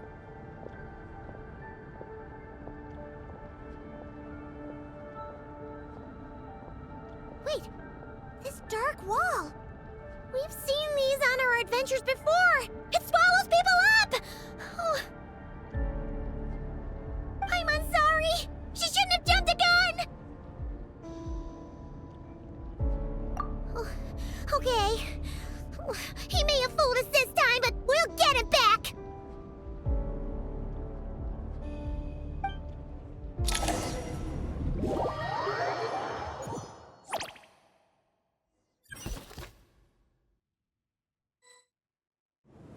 Sino and his team are guarding the north. We'll take this side. There's so many Jinn! We can't let them get into Aru Village! Don't fret. I am well prepared for this situation. Huh. So you have a solution? Perhaps you're unaware that I have a trusty genie partner of my own, Plumpy! If I send her to negotiate with the others, this whole thing will be resolved before you can say Mora. Off you go, Plumpy!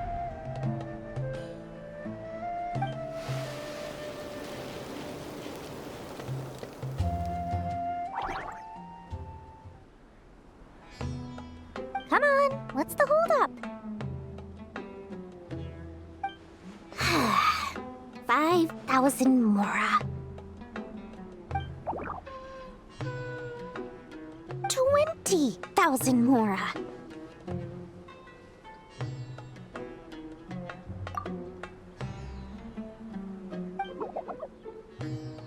100,000 Mora. Final offer.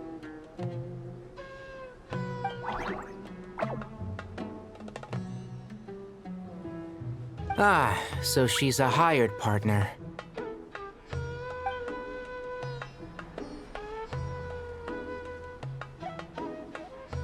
Hired partners are reliable too. Plumpy here is a highly skilled negotiator. You'll see. Just a few words from her and...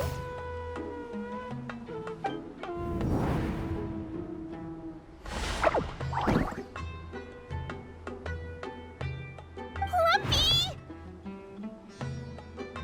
Don't you Jinn have any respect for the rules? This was supposed to be a negotiation! How dare you treat my messenger like this? You wanna play rough? You can play at that game!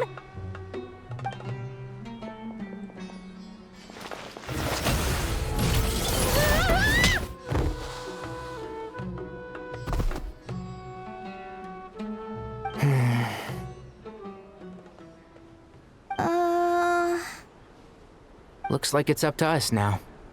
Be careful, Kale. Yes, Master!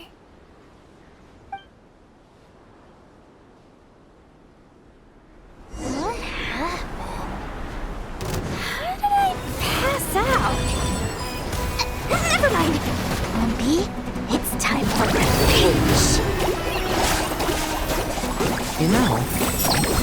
reminds me of when you first arrived in Avidia Forest. You were trying to help a child retrieve a lost toy when you stumbled upon Spinal Crocodile territory by mistake. Yeah, I remember. Our first time playing side by side. Fighting side by side? I seem to recall swooping in to rescue you with a team of forest rangers. Please stop.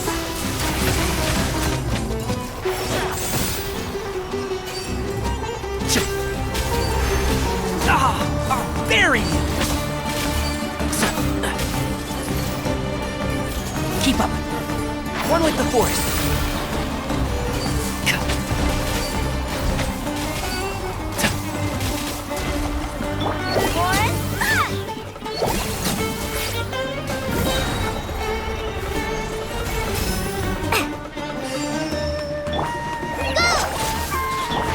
Can't see?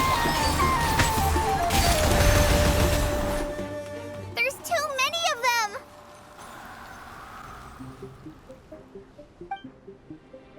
I can't believe I used 12 rare items in one battle! Ugh. I shudder to think how this is going to affect this month's accounts. The sight of that glaring deficit might be more than my poor heart can take. Tighnari, how's the situation on your end? We held the line, though it was a close call. But it looks like they're preparing for another attack. Has something happened?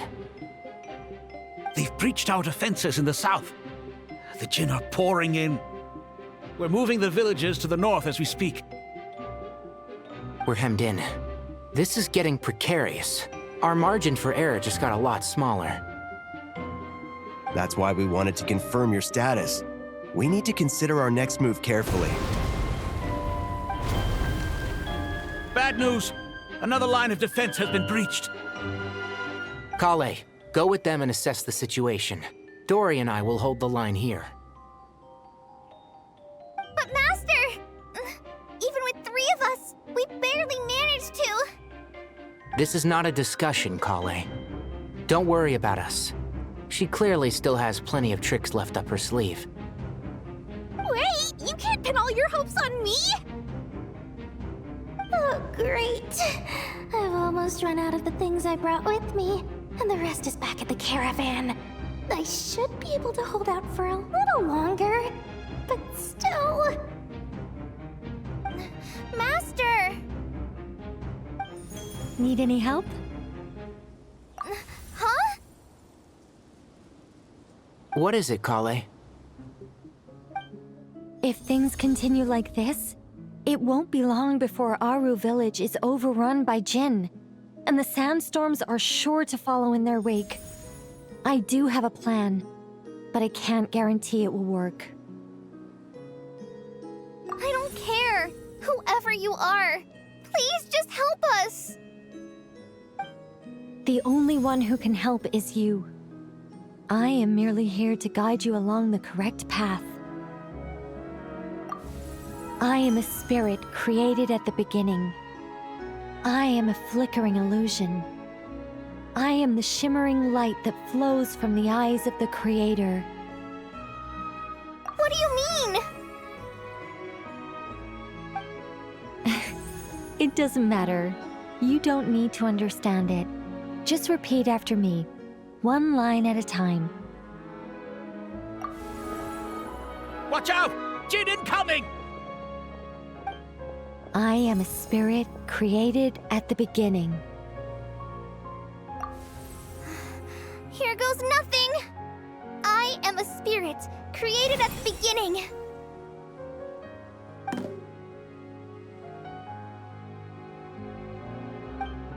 I am a flickering illusion. I am a flickering illusion.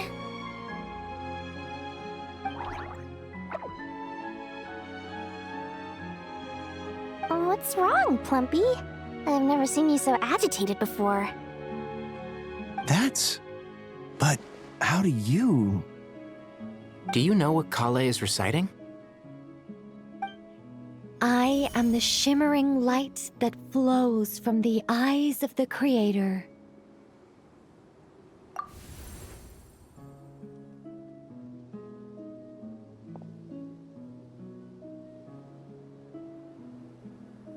am the shimmering light that flows from the eyes of the Creator!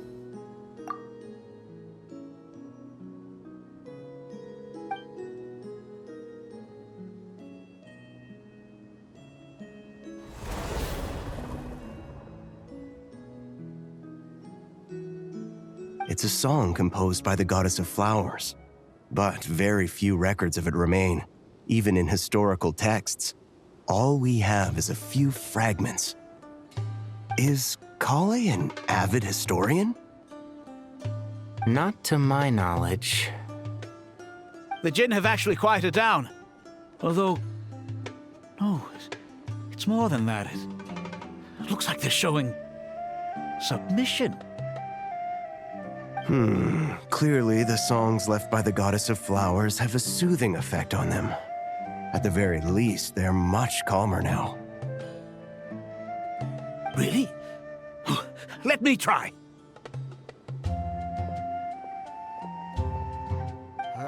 I am a spirit created at the beginning.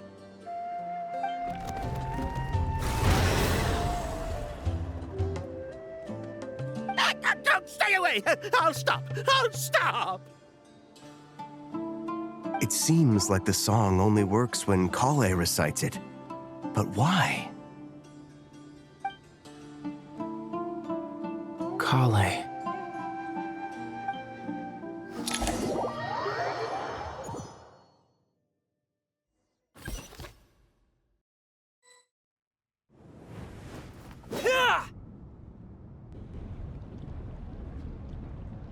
Any luck?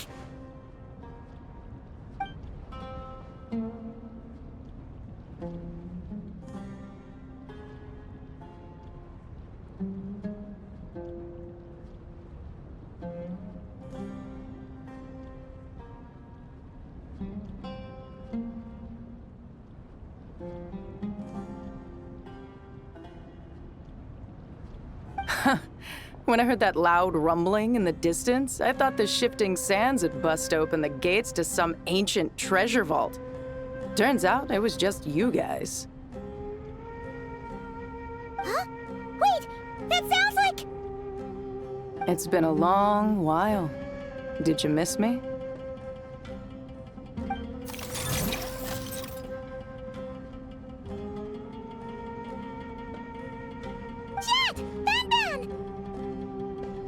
Let's save the catching up for later. First, I gotta get you guys out of there.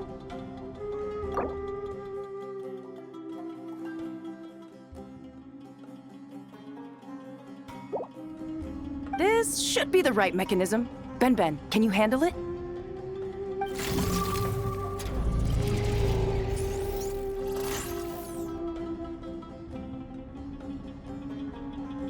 There we go.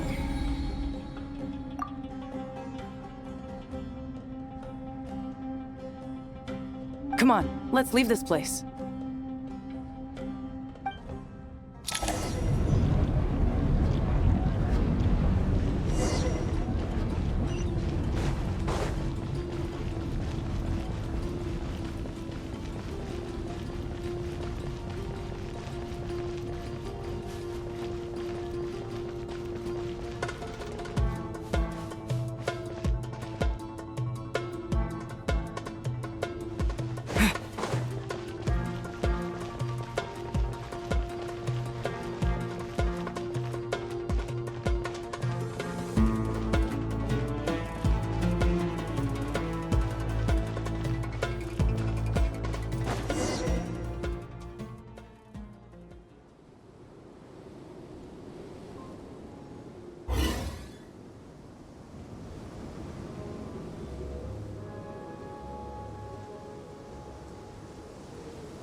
Fatui sure made themselves scarce. It's like they were never here. The Fatui? They came to the desert again? Yep. No idea what they're planning this time. They were being very coy about it. How have you been, Jet? Well, since we last met, I've started my own band of mercs. We've actually made quite a name for ourselves. Oh, yeah. On a slightly different note, I have some good news.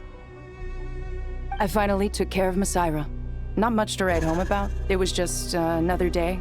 Found his hideout. Dragged him out of his cozy little bed. He tried to talk me into seeing his point of view, as usual. But I'm way past that by now. There was nothing he could say to save his life. What about you guys? Bet you'd forgotten all about me and Ben, huh? Of course not! We're super duper best friends!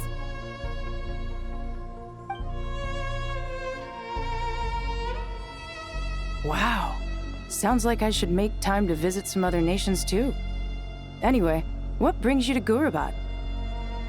Oh, right. Paimon almost forgot. We're here to look for Lilupar. Oh, that bottle? Yeah! We need her power to calm the Jinn and stop the sandstorms. Here's hoping we actually manage to find her, after all the trouble we've been through. Surely, with everything's been going on in Gurabad, she must have woken up, right? Only one way to find out.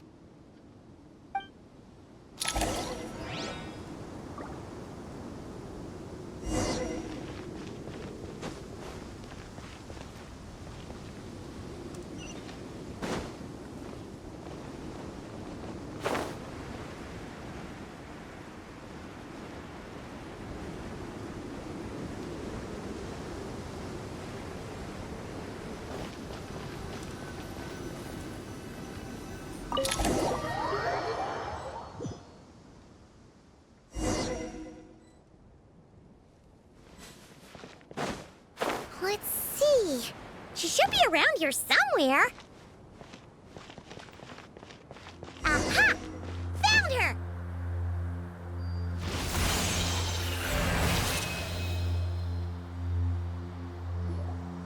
Lilupar! What a long dream that was. It's been a while, my master. Oh, and you're here too, little wildcat.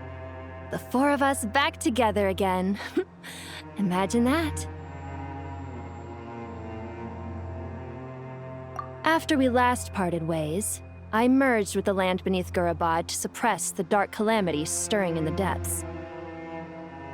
It rekindled the flame of vengeance within the Jinn, depriving Gurabad of any hope of peace.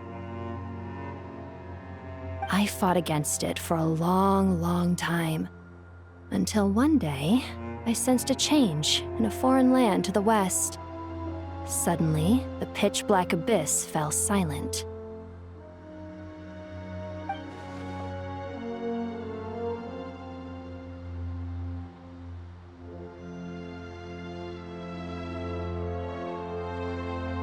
Once satisfied that that dark power could no longer bewitch the Jinn, I too fell into a deep slumber, from which I have only now awoken. Why have you returned to Gurabad, my master? And why is my sand-swept homeland in disarray once more? Well, basically, Sumeru's in danger and a lot of our friends are affected. Some bad guys messed around with Irminsul and now they've released the Jinn in here. We managed to chase off the culprits, but we have no idea how to seal this place back up and stop the sandstorms. Child's play.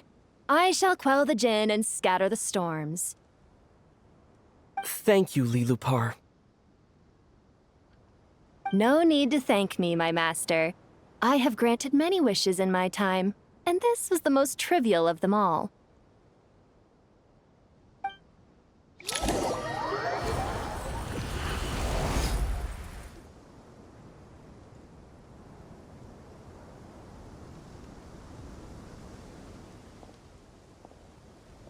The sandstorm's gone.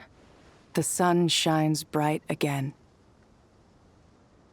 When I said that we'd meet again under a lovelier sun, this was exactly how I imagined it. Yay! Although, honestly, Paimon would love to hang out with you more, even if the weather sucked. Well, there shouldn't be any more Jinn breaking out, right? Are we okay to head back? Sounds good. You can introduce us to your other friends.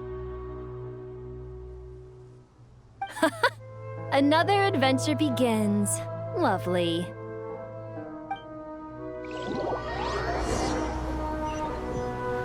The storms have stopped! We should be able to get to the Temple of Silence without any problems now. Time to regroup!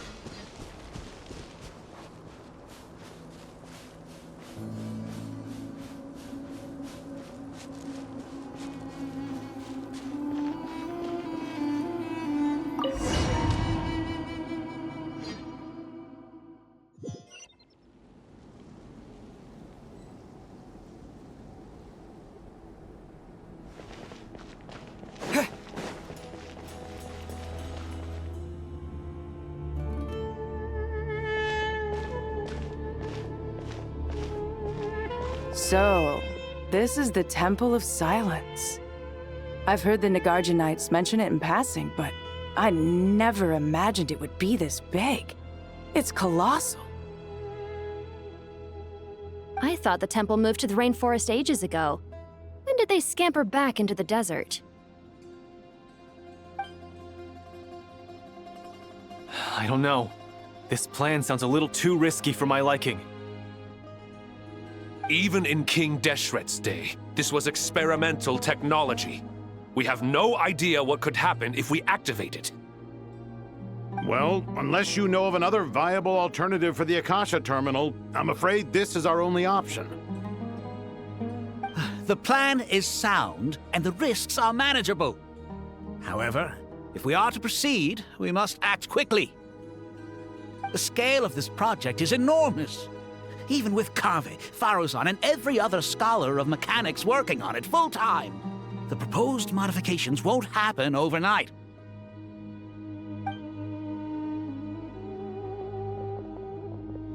You're back. Everything all right? And who are they? Friends of yours? Pretty much everyone in the Temple of Silence is. This guy's Kave, and the one next to him is Alhaitham. Hello, I'm Jet, and this is Lilupar. Oh, a famous name from the history books. Pleased to meet you. A friend of a friend is a friend of mine, as they say. Who's they? Huh? Do people not say that? Not in the desert. Friends you can trust, but friends of friends? Gotta keep an eye on them. Still, I do trust the Traveler's judgment. I'm sure you're good people. The sandstorms have calmed down. I take it the Gurubad problem is resolved? What did you find?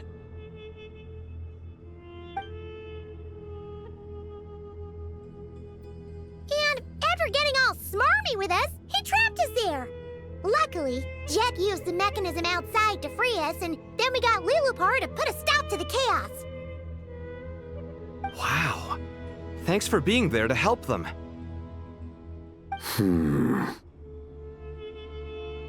So, this mystery man openly admitted that he was merely a Harbinger subordinate.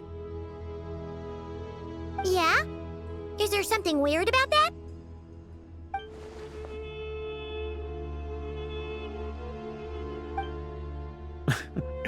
I assume you aren't naive enough to expect answers from an enemy. Well deduced.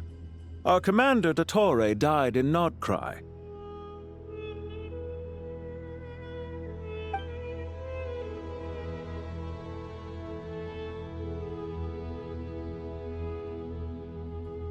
Are you wondering about his true identity? Or do you think there's a big conspiracy behind all this? I wouldn't go as far as to call it a conspiracy. Just the simple fact that having someone to shift the blame on tends to prove useful should trouble come knocking later. The most important thing for now is to solve the immediate problem. Perhaps that man knew you wouldn't have the resources to investigate his background and so didn't put much effort into disguising himself. This is all getting a little cryptic for me. I'll let you guys talk while I take a walk with Lilupar.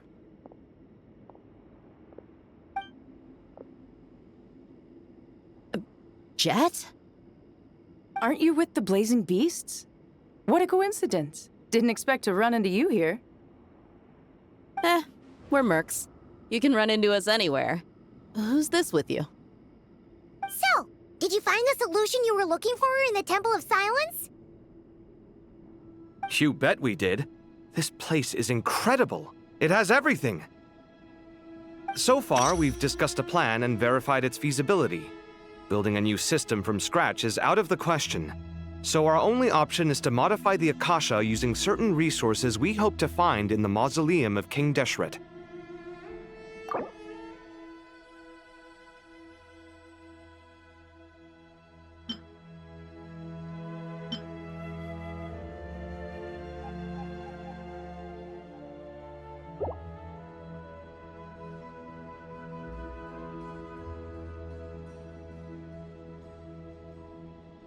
According to certain sources in the Temple of Silence, there is a core device in King Deshret's mausoleum known as Aru. Little is known about this device in academic circles, which suggests it was hidden quite effectively.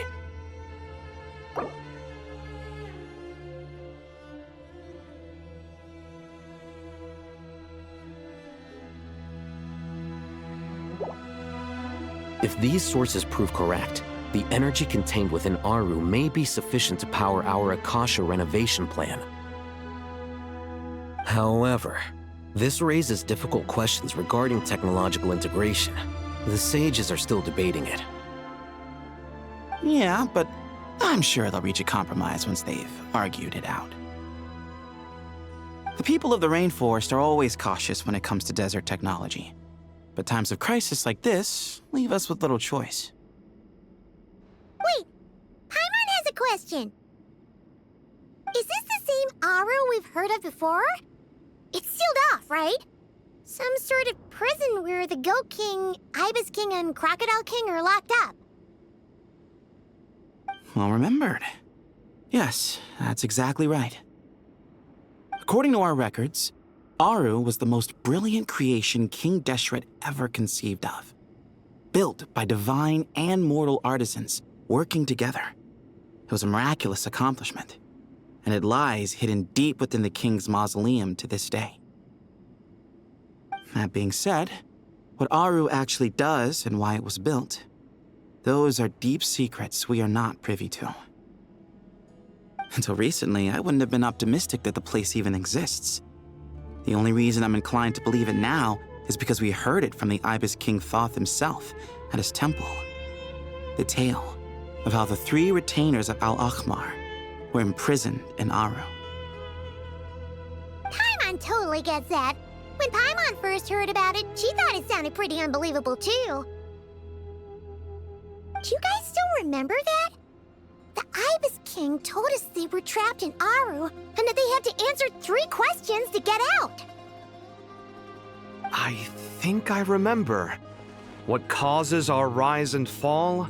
What obliterates love and hate? And what determines truth and falsehood? Those were the 3 questions, right? Yeah. If only Nefer were here. She's dealt with the Ibis King before, so she might know more. Oh, Nefer is a friend we met in Nod Krai. Nod Krai? Funny. She showed up here earlier. Huh? Yeah. Had another lady with her too. Both said they knew you. They contacted the sages, claiming they might be able to offer some assistance. Really? They came here to help out? Yes, really. It was just before you got back. One of them said she's made Nod Krai her home. If she's the person you were talking about, then... Looks like betting on Aru was the right choice. See? They're right over there. Nicole! Nefer!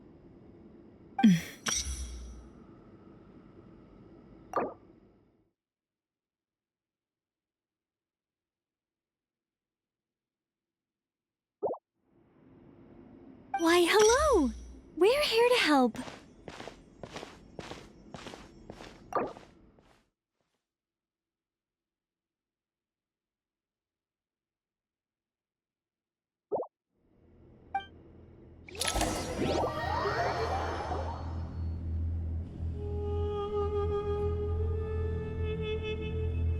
It's a good thing we left early. We almost got locked out. Locked out? What do you mean? Oh, you haven't heard? An invisible barrier has appeared around Sumeru's borders, cutting off all travel in and out. No one can leave and no one can enter. Sumeru has become a lonely island. Are the Fatui behind this too? Actually, no. This has nothing to do with them. I suspect it's a defense mechanism within Irminsul itself. Irminsul is the source of Teyvat's ley lines after all, and Sumeru is the nation closest to it. I imagine this function was put in place to seal the entire region off in the event of serious damage, preventing the disaster from spreading to the rest of Teyvat. It may have been implemented long ago. But doesn't that mean that the people here won't be able to escape to other nations if the anomaly keeps spreading? Currently, that does appear to be the case, which is precisely why I am here. This is a critical moment for the world, and Sumeru is the eye of the storm. Paimon's surprised you managed to convince her to come back to Sumeru. Indeed. Even for someone of my wisdom and eloquence, this tested my skills to the limit.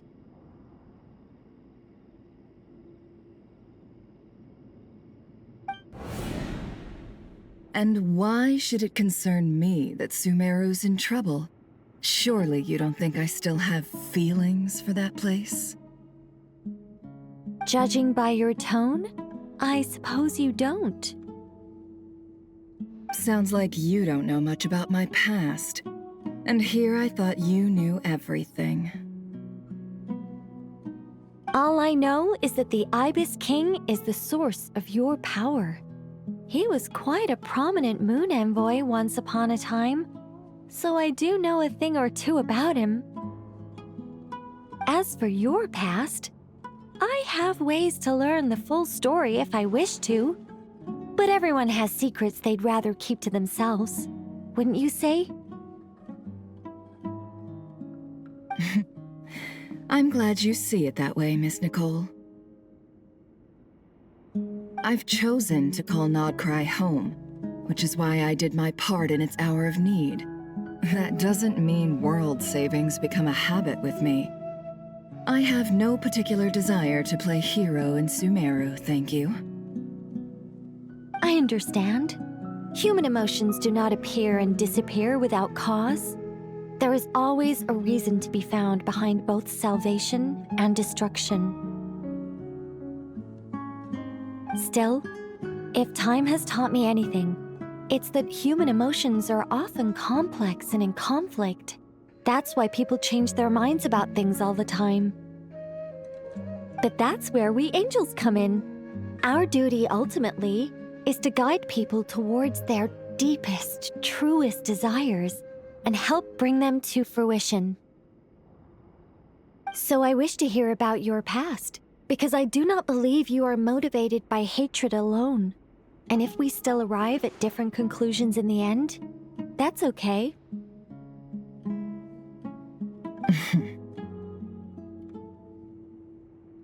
I refuse.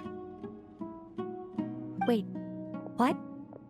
But I set the atmosphere and everything. Isn't this supposed to be the moment when we finally open up to one another? Is it? Maybe I'm not so good at reading the atmosphere. You're right, Nicole. There's more to me than just hatred. Had it consumed me, I'd be left stuck in the past forever, never living in the present.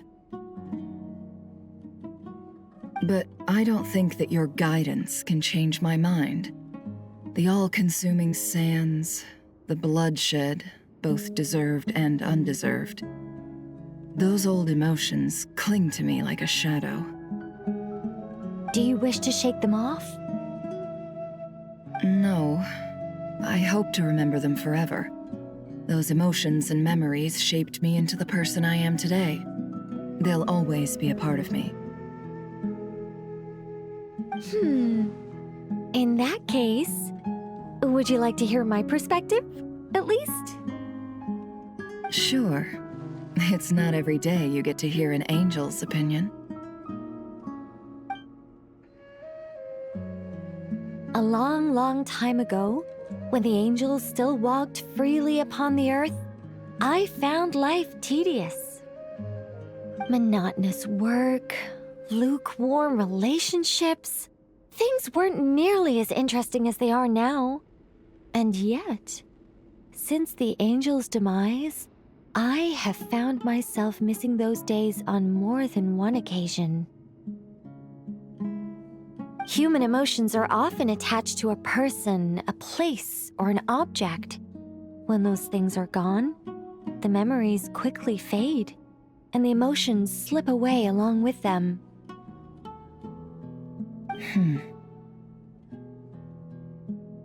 If Sumeru were destroyed, both rainforest and desert would be no more. With the object of your hatred wiped from existence, it would not take long for the memories buried deep in your heart to slowly fade. Both love and hate are intense emotions, but they are nothing compared to the void left behind when they disappear. Most sophisticated, Miss Nicole.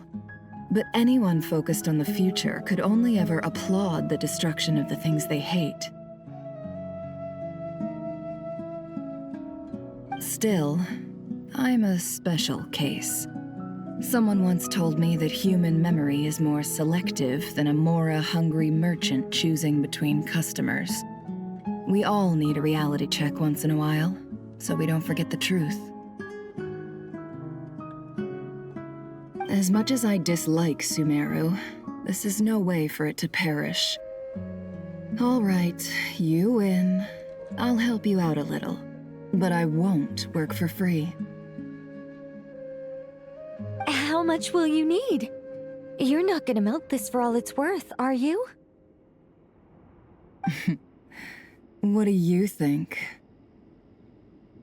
I'll be upfront with you. I don't have much more on me. If that's what you need, I could borrow some from Alice. Or perhaps I could pay in sculptures. The ones I carve are actually worth quite a lot.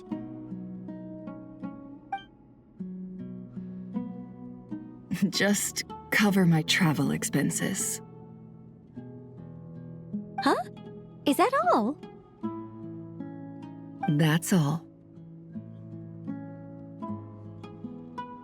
Given all the people I owe favors to, I can just about justify a trip to Sumeru.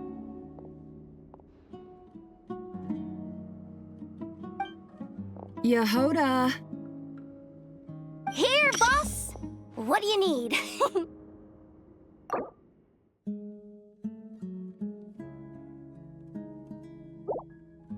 I'm going back to Sumeru for a while. While I'm away, you'll be in charge of the curatorium. Me? I'm in charge? Whoa! Don't worry, boss. You can count on me! And that was how the ingenious Angel Nicole brought you the perfect person for the job in your hour of need. Hip hip hooray! That was far more detailed than necessary, not lacking in embellishment either. I never thought I'd return, especially not the desert. But life doesn't always go as planned, I suppose. What's Candace up to? I don't think I've seen her yet. She is still taking care of things in our village. Should be joining us before too long.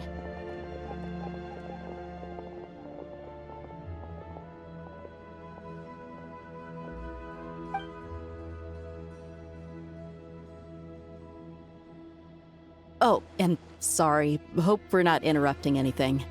We have some good news, though. We're planning to go to the mausoleum of King Deshret to look for the legendary Aru, then use it to try and restore the Akasha system. According to records in the Temple of Silence, The mausoleum houses something called Aru's Chute, which can be used to establish connection with Aru. We still have some time before we leave, so there's no rush. By the way, who are these two new faces? Just call me Nefer. I'm based in Nod Krai. Did I hear you mention Aru? Correct. Well, I happen to have a connection with one of the 3 retainers imprisoned inside, the Ibis King. I'm here to get things done, so if you don't mind, I think I should come with you. That sounds perfect. Miss Nefer, are you from the desert by any chance? Why do you ask? I don't know. There's a familiar air about you. Plus, you mentioned Candace. Sorry, I don't mean to pry. It was just a random thought. I'm Dia, an eremite mercenary. My work usually keeps me out in the desert. I'm on good terms with Dory, and she's mentioned you all before. It's nice to finally put faces to the names. However, my associate here is probably less well acquainted with you. Why don't you all introduce yourselves? Actually, I'm a little better acquainted than you might think. Huh? Huh. Are my eyes playing tricks on me? It looked like you spoke without moving your mouth. Ventriloquism. I have heard tell of it before. What is it, Kale? It's you! You're the voice who's been speaking in my head, aren't you? You encouraged me to report my dreams to the Dendro Archon, and got me to recite that magic prayer. I have many titles, but let's go with the most pertinent one. I am Nicole Rain, an angel who has lived since ancient times. An angel? Sounds like a big deal, but, what exactly is an angel? Oh, Well, we're a rather long-living race of beings. Not gods, technically, but we can still tell you a lot of stories from ancient history. Yep! And she's also an amazing sculptor! You could say she's a real creative type. Well, ma'am, if both the Traveler and Paimon give you rave reviews, you must be pretty impressive.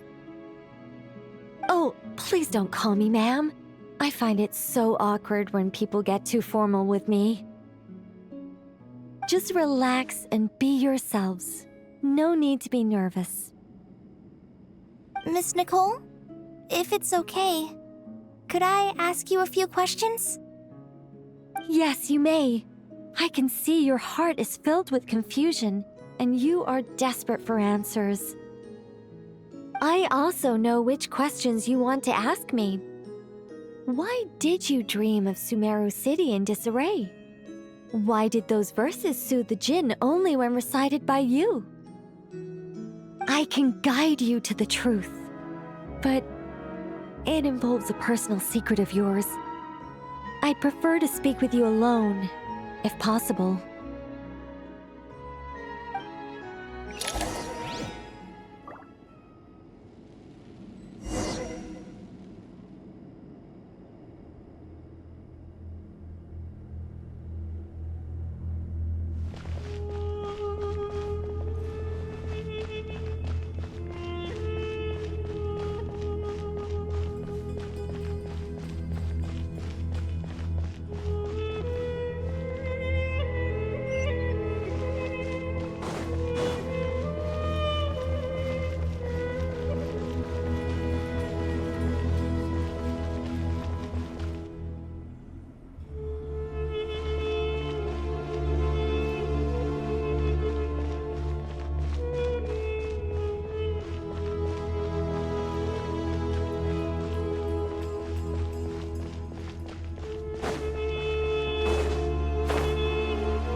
were going to speak alone.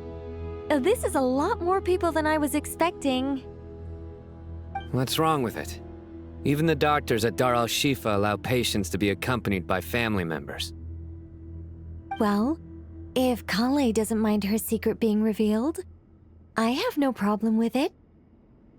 Thanks for being so considerate, Miss Nicole. I don't know what secret you mean, but whatever it is, there's no need for me to hide it from my closest friends. Closest friends? It's so nice to hear that.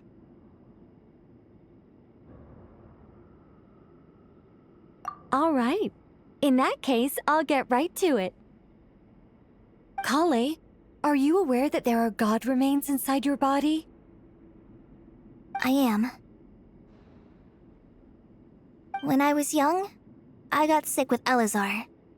Nothing could cure it. The Fatui convinced my mom and dad that they could help, and I was sent to an unfamiliar place. There were a lot of other kids just like me there. This creepy guy injected us with some strange medicine, which I heard contained god remains. I can still remember the pain like it was yesterday. But thanks to the friends who've stuck by me all this time, I've gradually been able to overcome those memories. Anyway, so you're saying that what happened to me has something to do with the god remains they injected me with? Yes. Those were the remains of Nabu Malikata, the goddess of flowers. What? Huh. Fascinating. You don't seem surprised like the rest of us. Why? The possibility crossed my mind when Kale recited the Goddess of Flowers song and calmed the Jinn. Ah! You made Paimon jump! What are you doing here, Lilupar? I was merely passing through when I heard the name of the Goddess of Flowers. Be assured that I share your surprise. You, with the hat. Are you certain? I sense no trace of the Lord of Flowers within her. Well, it is a very small fragment. Unless special methods are used to manifest its power, even her closest acquaintances would find it near impossible to detect. After the goddess passed away, her remains were scattered across the desert. King Deshret gathered all the pieces he could find and buried them in the eternal oasis. But some fragments remained unaccounted for. Eventually, the Fatui must have found a way to track some of them down. Presumably for use in some experiment. It's not an uncommon occurrence.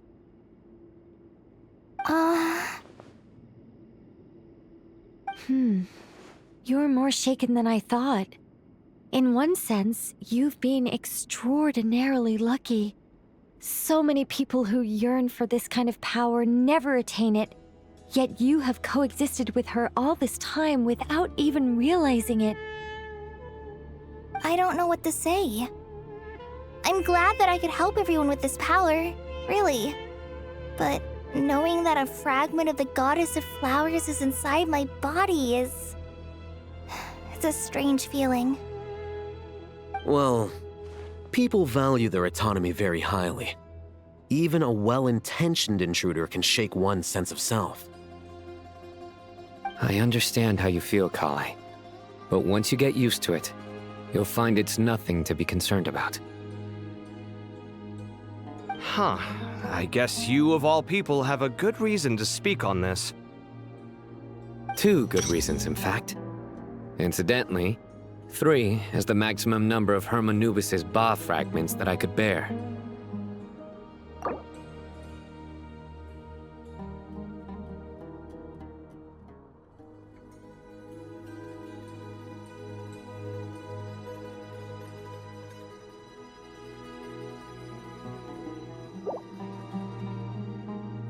Let me guess. Because 2's company, but 3's a crowd? Thanks for helping to explain the joke, Tainari. Not my intention. Goddess preserve me. I should take my leave. This boy in his wolf's head hat speaks much too differently from the Hermanubis I remember.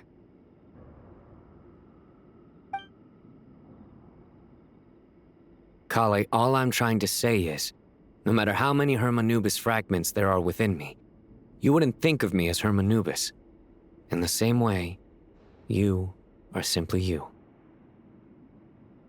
Yeah, I know what you mean. So about that dream I had, was it a warning from the goddess of flowers? Yes. Just like me, she was an angel created by the primordial humans, born with the instinct to guide living beings. Though her body and soul have perished, her essence retains its natural instincts. Even her smallest remaining fragments would do their utmost to send you that warning. The Mother of Dreams? Lord of Flowers and Oases? She must have had a premonition. That is why she gave that dream to you. We won't let our efforts go to waste. But I still don't understand. Why me? Yes. Why indeed? You weren't the only one injected with god remains, but only in you have her fragments persisted. I suspect it may be because of the firm will you showed in the face of suffering. She was likely assimilated by that will. Of course, this doesn't mean you have to shoulder any extra responsibility. As this young man said, you are who you are, and that will not change. All right, any further questions from the family members of the patient? If not, we should head to the mausoleum of King Deshret. Let's move out. Time to put our plan into action. We all hope it'll work. But will we really be able to open Aru? And even if all 7 pillars of King Deshret agree to let us proceed, the scale of the work to follow is daunting, to say the least. Haven't you handled other big projects before? I mean, the biggest project I've worked on to date is probably the Palace of Alcazarzaray, I guess? But this is orders of magnitude beyond that. It's a total nightmare. Look on the bright side. At least this time you're actually here when Sumeru needs you most. You won't have to come asking me for details after the fact. Mock me all you want. But now that I'm here, things will be resolved far more quickly and smoothly than last time. Kave's self-doubt disappeared in an instant. Like magic. Well, this confidence is most gladdening. Now, go and pack your things. We'll head to the mausoleum as soon as you're ready.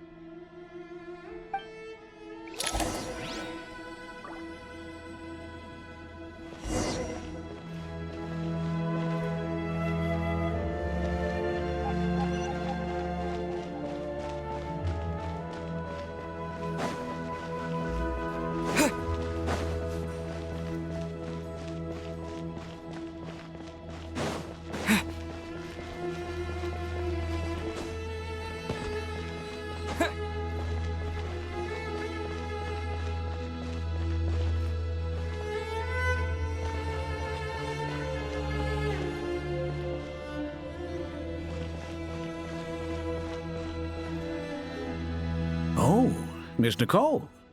I heard you're a very talented sculptor. Is that true?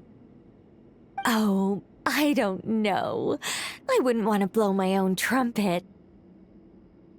Honestly, even though Kasharawar is best known for its focus on mechanics, plenty of Kasharawar scholars are quite serious about sculpting as a hobby.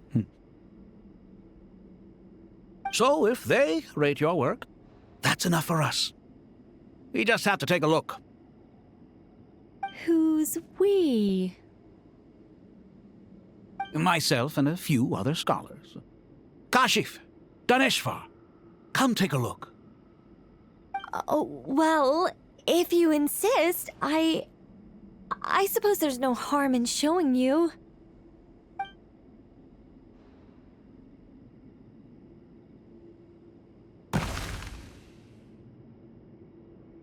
Whoa! Where did that come from? Look at the level of detail. It's so lifelike. The squirrel descends from the heavens like a champion, and the earth trembles beneath its feet. What do you think? Striking, isn't it? Cade? Ah, Cade! Come here for a sec. Oh, and Madame Faruzan, didn't you used to study in our darshan? Come take a look. All right, but hang on a moment. I have to finish reviewing this proposal first. You called? What is it, youngster? This squirrel statue. Isn't it cute? Oh, a squirrel. I wouldn't say cute per se. The realism is what stands out to me. Were you trying to carve a statue of a hero, young lady? Oh, a hero? I suppose so. Actually, I didn't really have a specific theme in mind. I just started working on it, and this is how it turned out. I see. Well, do you tend to read novels about heroes in your spare time? As a matter of fact, I do quite enjoy those. Everyone loves a good tale of daring do, right? Then perhaps the statue represents the heroic tale you long to see deep down inside. Also, on the subject of heroism, I feel that if the subject posed with a finger raised towards the heavens, it would lend a greater gravitas to the overall image. I'm sure some would call it cliché or old-fashioned, but not me. I think it would be a perfect fit. It has a certain classical beauty about it. Cave! Sorry, Madame Faruzan, I'm a little busy right now. Don't wait up for me. What a pity. That young man has excellent aesthetic tastes. I was hoping to ask him for his opinion. What a genius idea! Why didn't I think of that? Classical beauty is a great direction to explore. That's it. Once I get back, I'm going to sculpt a heroic squirrel pointing its finger towards the sky. Precisely. A declaration of victory. You understand my vision. Then place the two statues face to face. Yes! That's exactly what I was thinking. It'll be a masterpiece, Miss... I'm sorry, I didn't catch your name.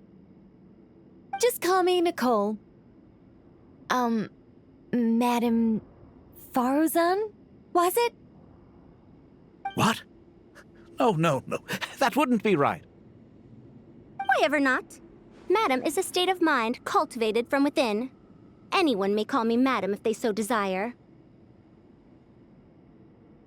My dear Miss Nicole, once we make it through these trying times, should we have the pleasure of meeting again, I shall look forward to seeing your new work.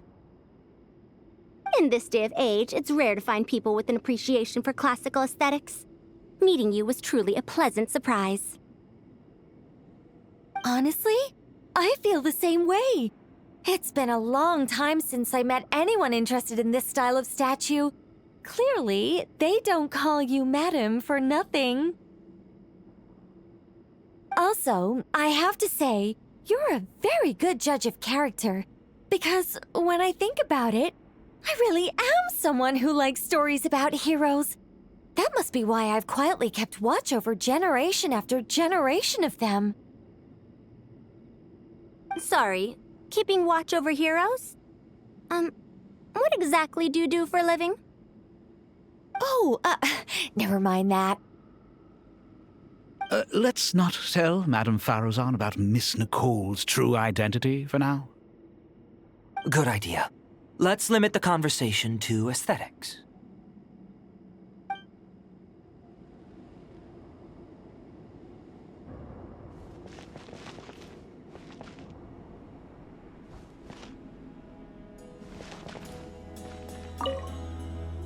Let's not tell Madame Farrozan about Miss Nicole's true identity for now. Good idea. Let's limit the conversation to aesthetics.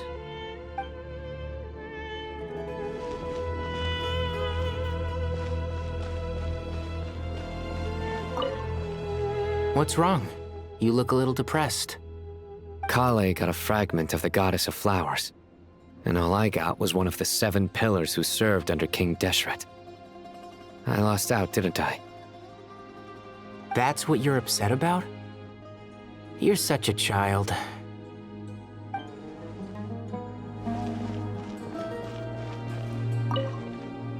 Oh, so many books.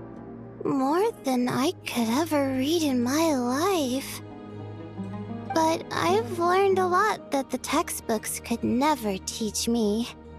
I never realized that people in the distant past thought about some of the same questions we ponder today.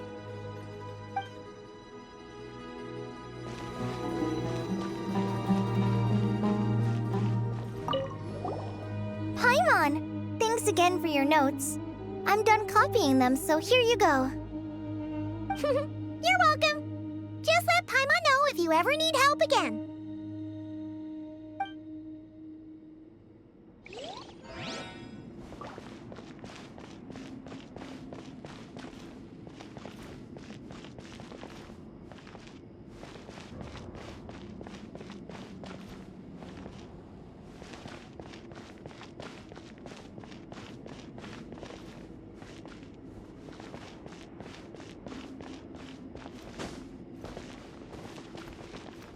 Good to finally meet you in the flesh. It's a little surreal seeing you here after exchanging letters for so long. In my head, the boss of the Curatorium of Secrets didn't look so young. Sounds like you have some history then? Any budding mercenary group needs a steady supply of intel. They, in turn, can prove an exceptional source of the same. The Curatorium of Secrets is happy to cooperate with friends from all over the world. If you're interested, you'd be very welcome to join our network too, Miss Dia. Can't say no to a solid partnership, especially out here in the desert. Having intel can mean the difference between life and death. But cooperation's built on mutual trust, and there isn't much contact between the desert and Nod Krai. So, I'm guessing you reached out to Jet first, Miss Nefer? What's behind your interest in the desert? Nostalgia? Or is there someone you're looking to take care of? Let's put all our cards on the table first. Things will go more smoothly that way. I like your style, Flame Mane. Actually, I had this same discussion with Jet before we started working together. To be clear, I have no intention of using you for any ulterior motives, and I have no enemies in the desert as things stand now. Were that to change, I wouldn't drag outsiders into a conflict that doesn't concern them.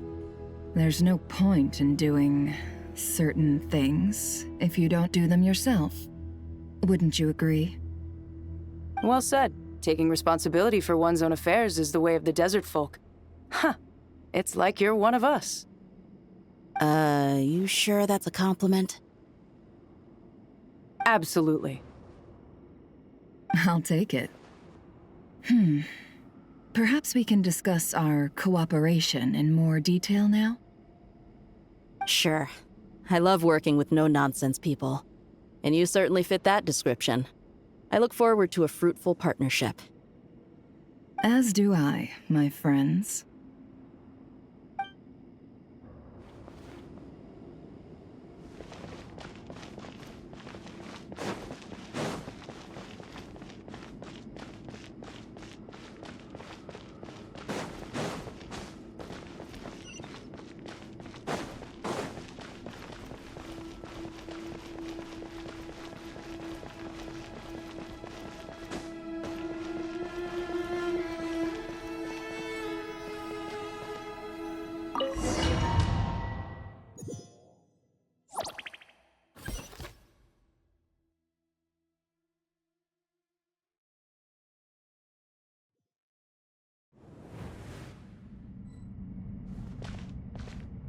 I hope everyone's ready. We'll be arriving at our destination very shortly.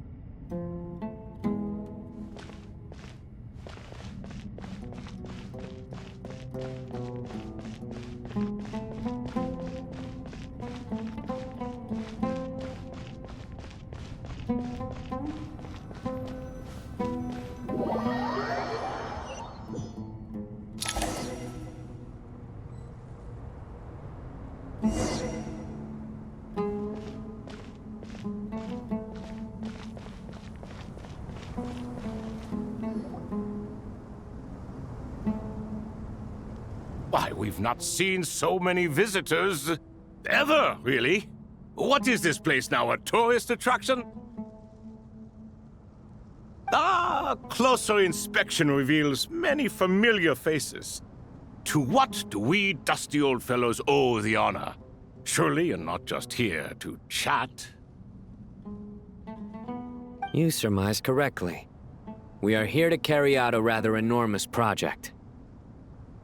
Ho-ho! Enormous, you say? How large, then? Larger than the gaping void in our lives? Why, you've even put a smile on Goatee and Crocco's faces. All this activity is making for quite the special day.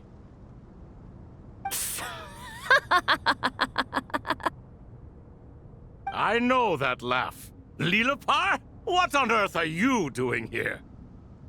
Oh, this is hilarious. Turns out good things really do come to those who wait, as long as you stay alive long enough.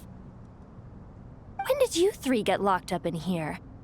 And still you act all high and mighty, putting on a show for the younglings. Truly hysterical. Why, you... Yes, I know. No need to shout. You're right, Lilipar. Goatee, Crocco, and I all have the same problem. But didn't King Deshret seal you away? How did you break free, and how did you get in here? Who knows? Perhaps you can ask my master one day, should you ever get the chance. Behold, the executioners of old. Some have turned into fragments residing in human bodies, and others are imprisoned eternally, leaving not a single shard behind. It's almost tragic, watching lowly prisoners like you act all self-important. Curiosity gnaws at you, doesn't it? Your interest in the outside world threatens to burst you at the seams. I'm starting to take a liking to this magic bottle lady. Time is of the essence. Let's get down to business. We come to you, O three ancient lords, to request your assistance on behalf of the Academia. If we can help you regain your freedom, then please consider lending us your aid. As for precisely what we need your help with, it's a long story. So, to demonstrate our sincerity, we are prepared to first resolve the problems that plague the three of you. All right, stop arguing, Crocco. And Goatee, don't you start. What's the harm in letting her speak? It's not worth getting so angry about. Forget about her. The three questions are the crucial thing here. But do you really have a way to answer them? You once answered the final question, Nefer, but the seal did not open. Unless, with the passage of time, you have found a new answer? You could say so. When you first asked me what determines truth and falsehood, my answer was a liar's soul. Liars are the best at seeing through the falsehoods of the world. But if you want them to tell you the truth, you have to reach their soul. I think that makes sense. I found it quite compelling myself, and I told Nefer so. Unfortunately, it brought us no closer to liberation. Well, that's simply because it was my answer, not the one King Deshret was looking for. Can you guess which answer Al-Ahmar wanted then? Time. And that's not only the answer to the final question, it's the answer to all three of them. All things wax and wane with the passage of time. Love and hate eventually fade into nothing. Current affairs are always fraught with conflict and controversy. Only time can distinguish between right and wrong. You once described King Deshret as a proud man. I'd say that the prouder someone is, the more inclined they are to believe that only time is qualified to be their judge. Time. Well. Indeed. Perhaps in building Aru, our king was in fact attempting to reverse time, to bring love and hate, right and wrong, the rise and fall of all things back to their point of origin.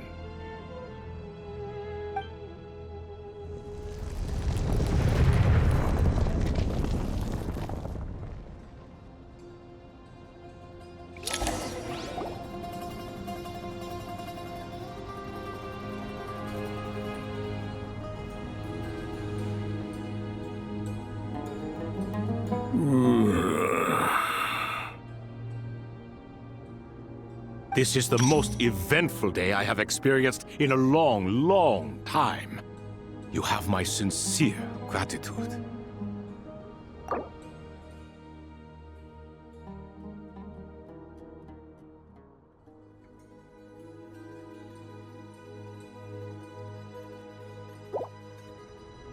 Are those 3 of the 7 pillars?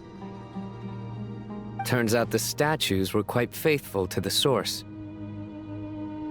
You 3 seem to be in good spirits. Prison can help a person grow and learn to cherish what they have. Nevertheless, after everything you've done for me, I sincerely hope you never have to experience it for yourself. Hello, Nefer. It's good to see you, Thoth, the Ibis King. Nice. Definitely puts my mind at ease, seeing you 2 getting along so well. Should we maybe introduce ourselves, or... Sure. I'm Sethos, the current leader of the Temple of Silence. This is General Mahamatra Sino, and this is the former Spantamad sage, Cyrus. But I'm guessing none of that means a whole lot to you. Everything is equally new to us, in truth. We've been gone from this mortal world for longer than you can imagine.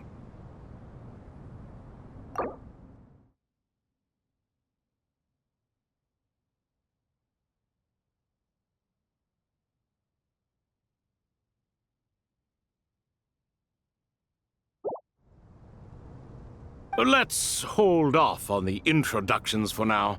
We can always ask Nefer about you later. It'll give me something to talk about with my chosen disciple. You're like a helpless parrot.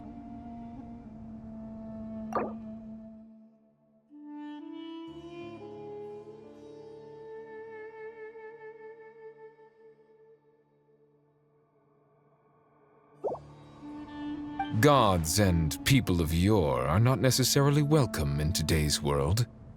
Self-awareness is one of my finest qualities.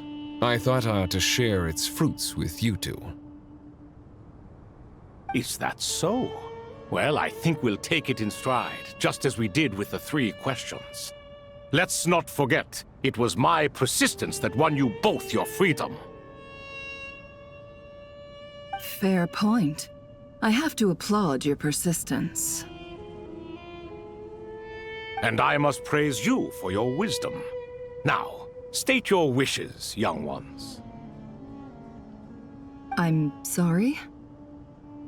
Why, your tremendous accomplishments deserve a reward, do they not? You must let us do something for you in return. General Mahamatra, what do you think? I won't beat around the bush. Sumeru is facing a crisis the likes of which have never been seen before. And we need your help.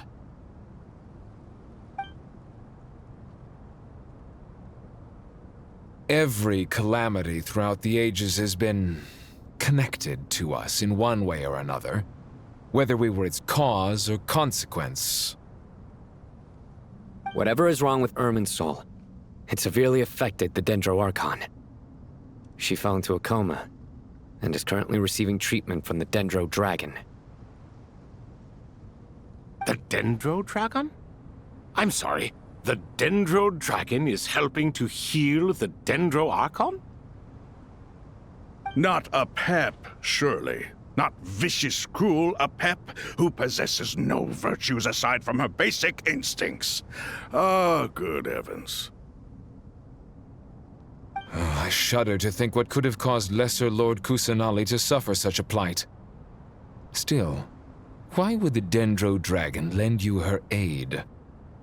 She has always held nothing but contempt for the Archons.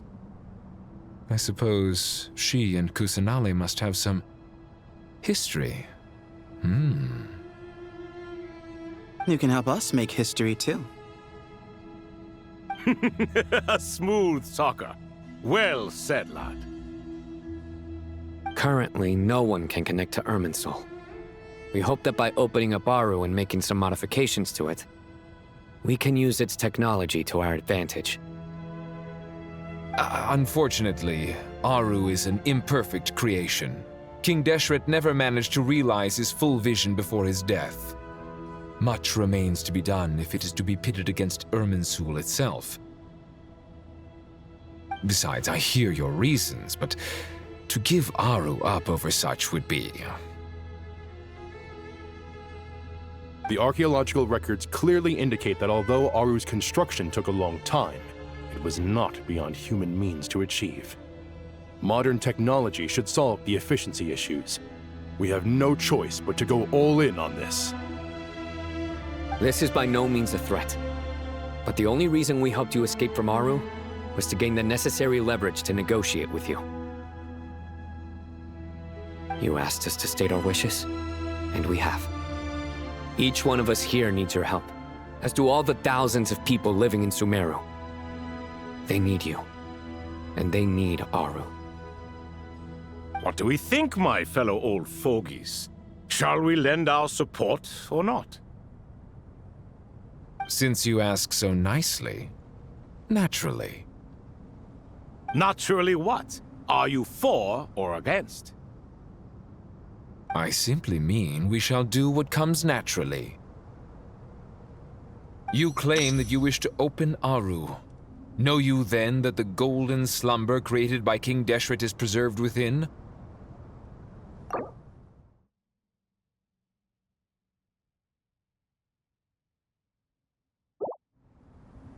We do. We understand the risks involved. In all likelihood, the mortal world will never again be able to replicate King Deshret's work. Never will there be another chance to come so close to creating a utopia. Knowing this, are you sure of your decision? We are sure. Before people can dream, they must first live. If your minds are made up, very well. We shall summon our erstwhile colleagues to discuss this further. Saint Shezepank, Saint Bennu, once you surrendered to silence and were buried with King Deshret. But now, we invoke the right to awaken you with our voices.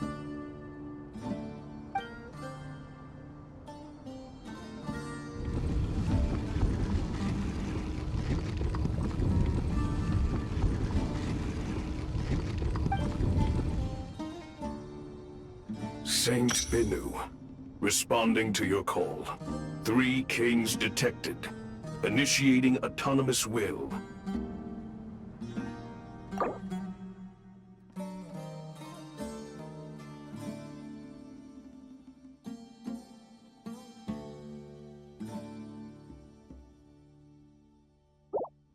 Saint Shezbank, responding to your call. 3 kings detected. Initiating autonomous will.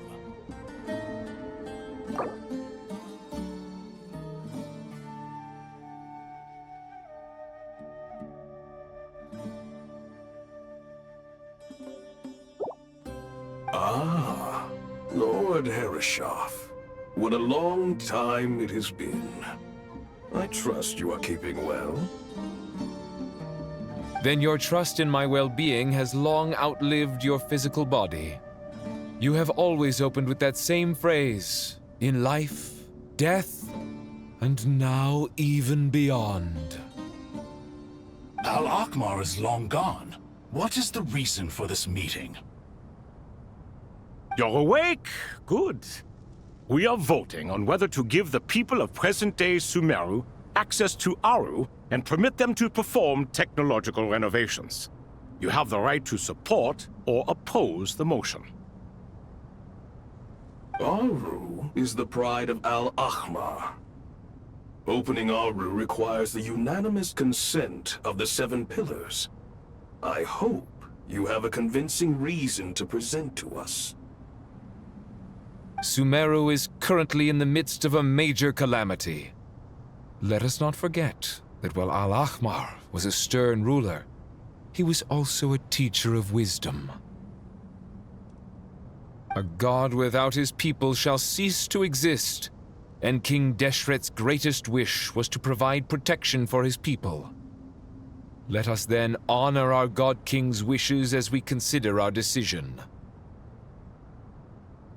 I do not mean to mock these proceedings, but what is the point of a unanimous vote when we know that the last of the 7 pillars, the Dendro Dragon Apep, will never communicate with us?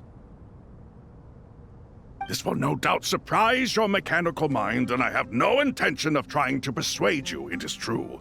But Apep is, in fact, healing the Dendro Archon as we speak. Huh? Can someone attest to this? Do we have any proof? I ask the 3 kings, can any of you vouch for the truth of this claim? Naturally, the Ibis King, Thoth. What? It was Thoth's disciples who revealed the truth to us. We need not debate its veracity. Simply let Thoth bear accountability. That way the rest of us may have a clear conscience. Harishef, you diabolical fiend! I awakened our former colleagues for you, supported your opinion, and backed your decision. What sort of fiend would do that? I miss the days when Hermanubis was still around. At times like this, he would offer to take accountability. What are you trying to say? Is my word worth less to you than Hermanubis's? Hypocrite though you are, Lord Thoth, you are humorous in equal measure. How could we bear not to associate with a character such as you? I, Saint Shezpank, approve the Goat King's proposal. Since King Deshret is no more, we shall receive no reprimand for acting beyond our remit. Nevertheless, I sincerely hope that those before us understand the significance of what they intend to do. Remember, the moment that Aru is liberated, the myriad souls residing within the Golden Slumber will return to the ley lines. And once the ley lines flow again, these souls shall in turn be received by Irminsul. To take this step is to bring the perfect afterlife created by our king to a permanent end. We understand that well, and we have decided to proceed regardless. Furthermore, the contemporary human perspective would contend that confining souls in this way is no act of benevolence. The deceased have a right to rest in peace. King Deshret's creation is clearly a place of rest and peace. It is just that many do not see it this way. But no matter. Saint Binu approves. Hermanubis' representative and the Dendro Dragon Apep made their choice ahead of time, while the Goat King, Ibis King and Crocodile King have also granted permission to liberate Aru. By the grace of His Majesty, guided by his wisdom and will, let the gates of Aru be reopened.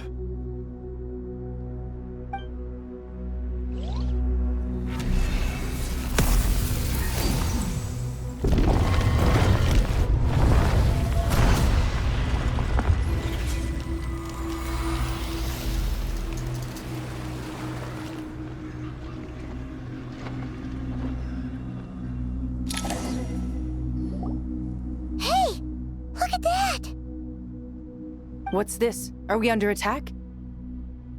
No. Wait, it's...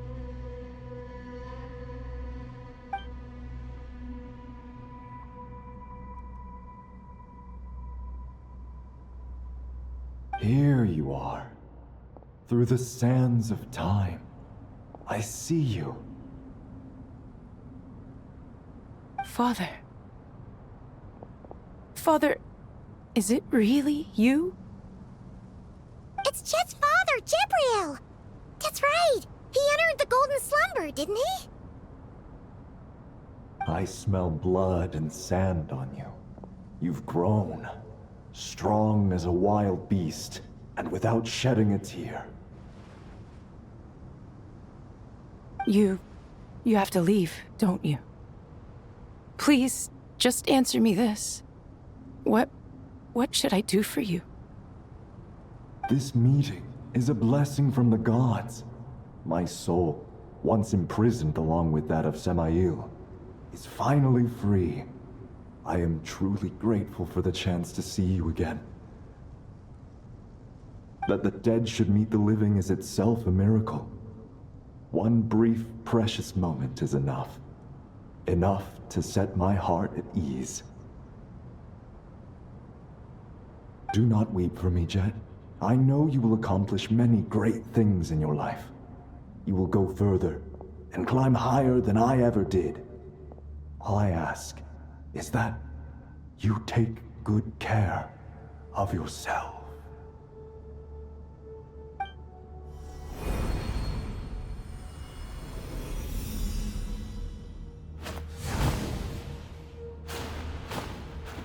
Father! Father! Father. Hey, Jet. Do you want something to eat? Maybe it'll help you feel better. I'm fine. Thanks, Paimon. It was just a little sudden. The chance to see my father again meant the world to me. He was trapped in the golden slumber for our sake. And now, after all this time, he can finally rest in peace. I'm glad. It's a huge relief. You've grown strong, Jet. More than enough to fend for yourself. Yeah. I'll leave the past in my memory where it belongs. My family, the good times and the bad. Goodbye, Father.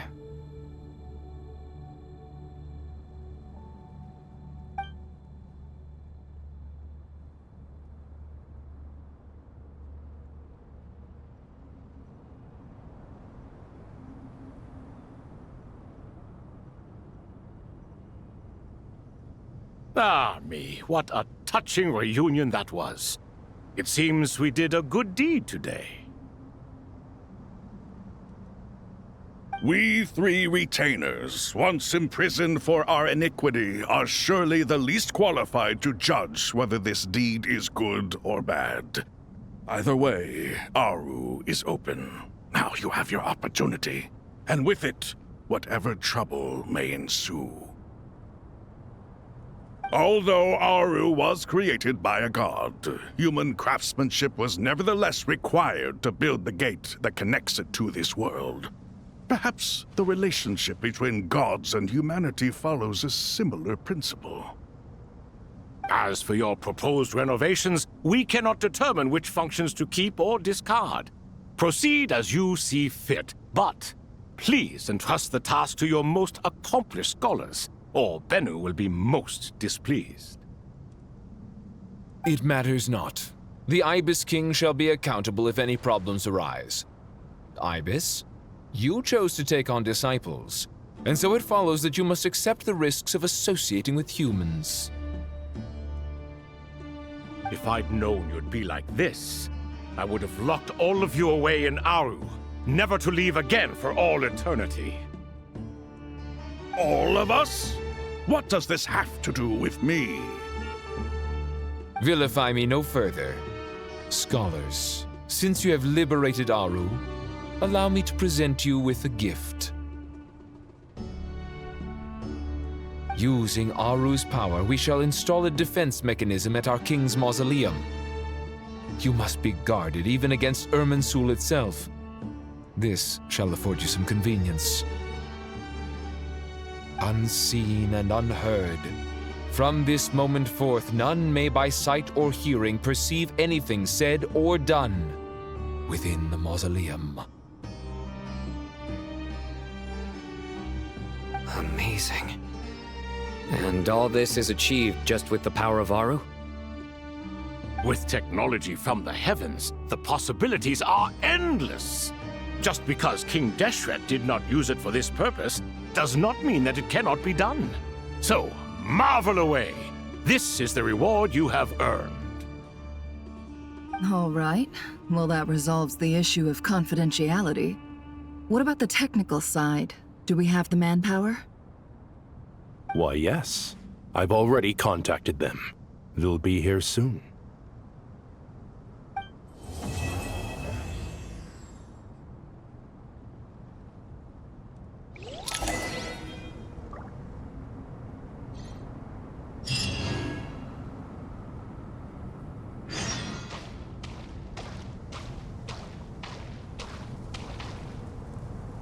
Owned in flame!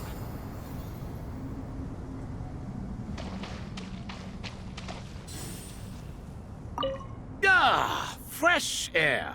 A wondrous feeling. Naturally. I have a sudden urge to stretch my legs. Can anyone recommend a suitable leisure activity?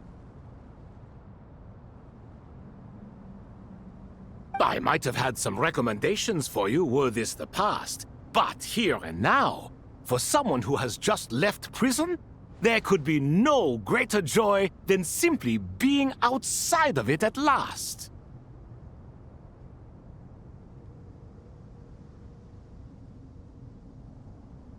I could not agree more.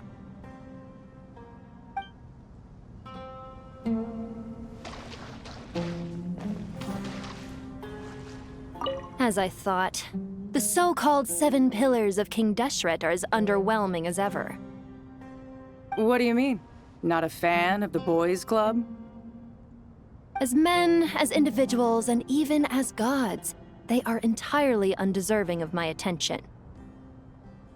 Al-Akhmar once commanded me to select a king from among the people, so naturally my eyes will open only for one who is worthy. Ugh. Can we talk about something else? It all sounds pretty complicated, and I haven't read that many storybooks. You think this is a mere story? Well, many would also say that the journey you shared with your father is not but a tale. My life, your life, they are nothing but stories. Little girl, it appears that you really have grown.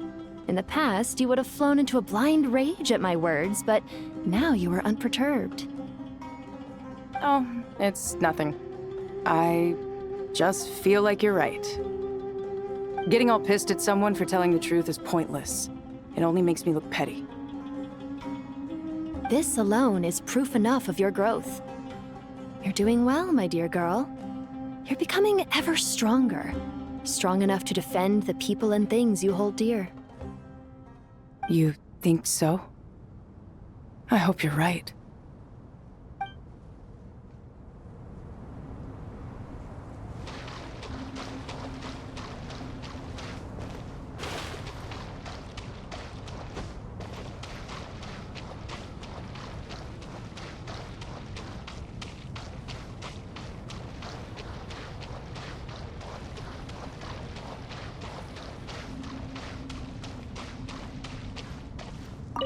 You must be Sethos, the successor to the Temple of Silence. Hello. Yup. That's me. Nefer, right? That's what I heard the others calling you. Judging by your outfit, I'm guessing you come from the desert too? That's right. Started off in the desert, went to the rainforest, then went from there to Nod Krai, where I work as an intel broker. Huh. Well, this is interesting. You don't seem to talk about yourself all that much. Yet here you are, volunteering your life story to me. However abridged. Maybe I'm looking to make some new friends. I like making friends too. I'm easier to talk to than Sino and a little more streetwise than Tainari. Which is why you came over this way, giving me the chance to strike up a conversation with you. Was I that obvious? I think you did fine. You were mindful of my attitude and hoped to lure me in through sentiment. Lure you in isn't exactly how I'd put it. I see it more as an invitation. An invitation to what? To put down your luggage. Lay down your burdens. To return to your homeland. And be truly welcome in the place you once felt so estranged from. You're a more interesting heir to Bamun than I was expecting. Since you're familiar with my grandfather, I'll assume you're aware of our situation. I'd like to make friends with you. And I think you'd be a great asset to us. Not to mention the power you and I both hold. Originally belonged to the same organization. Aha, there we go. Now we're getting somewhere.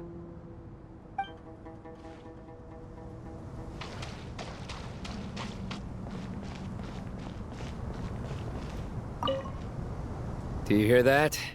Sounds like your teacher is scolding mine. Huh. Classic. Did you see her? She's a former Vahumana student who dropped out of the academia and went to Nod Krai to work as an intel broker.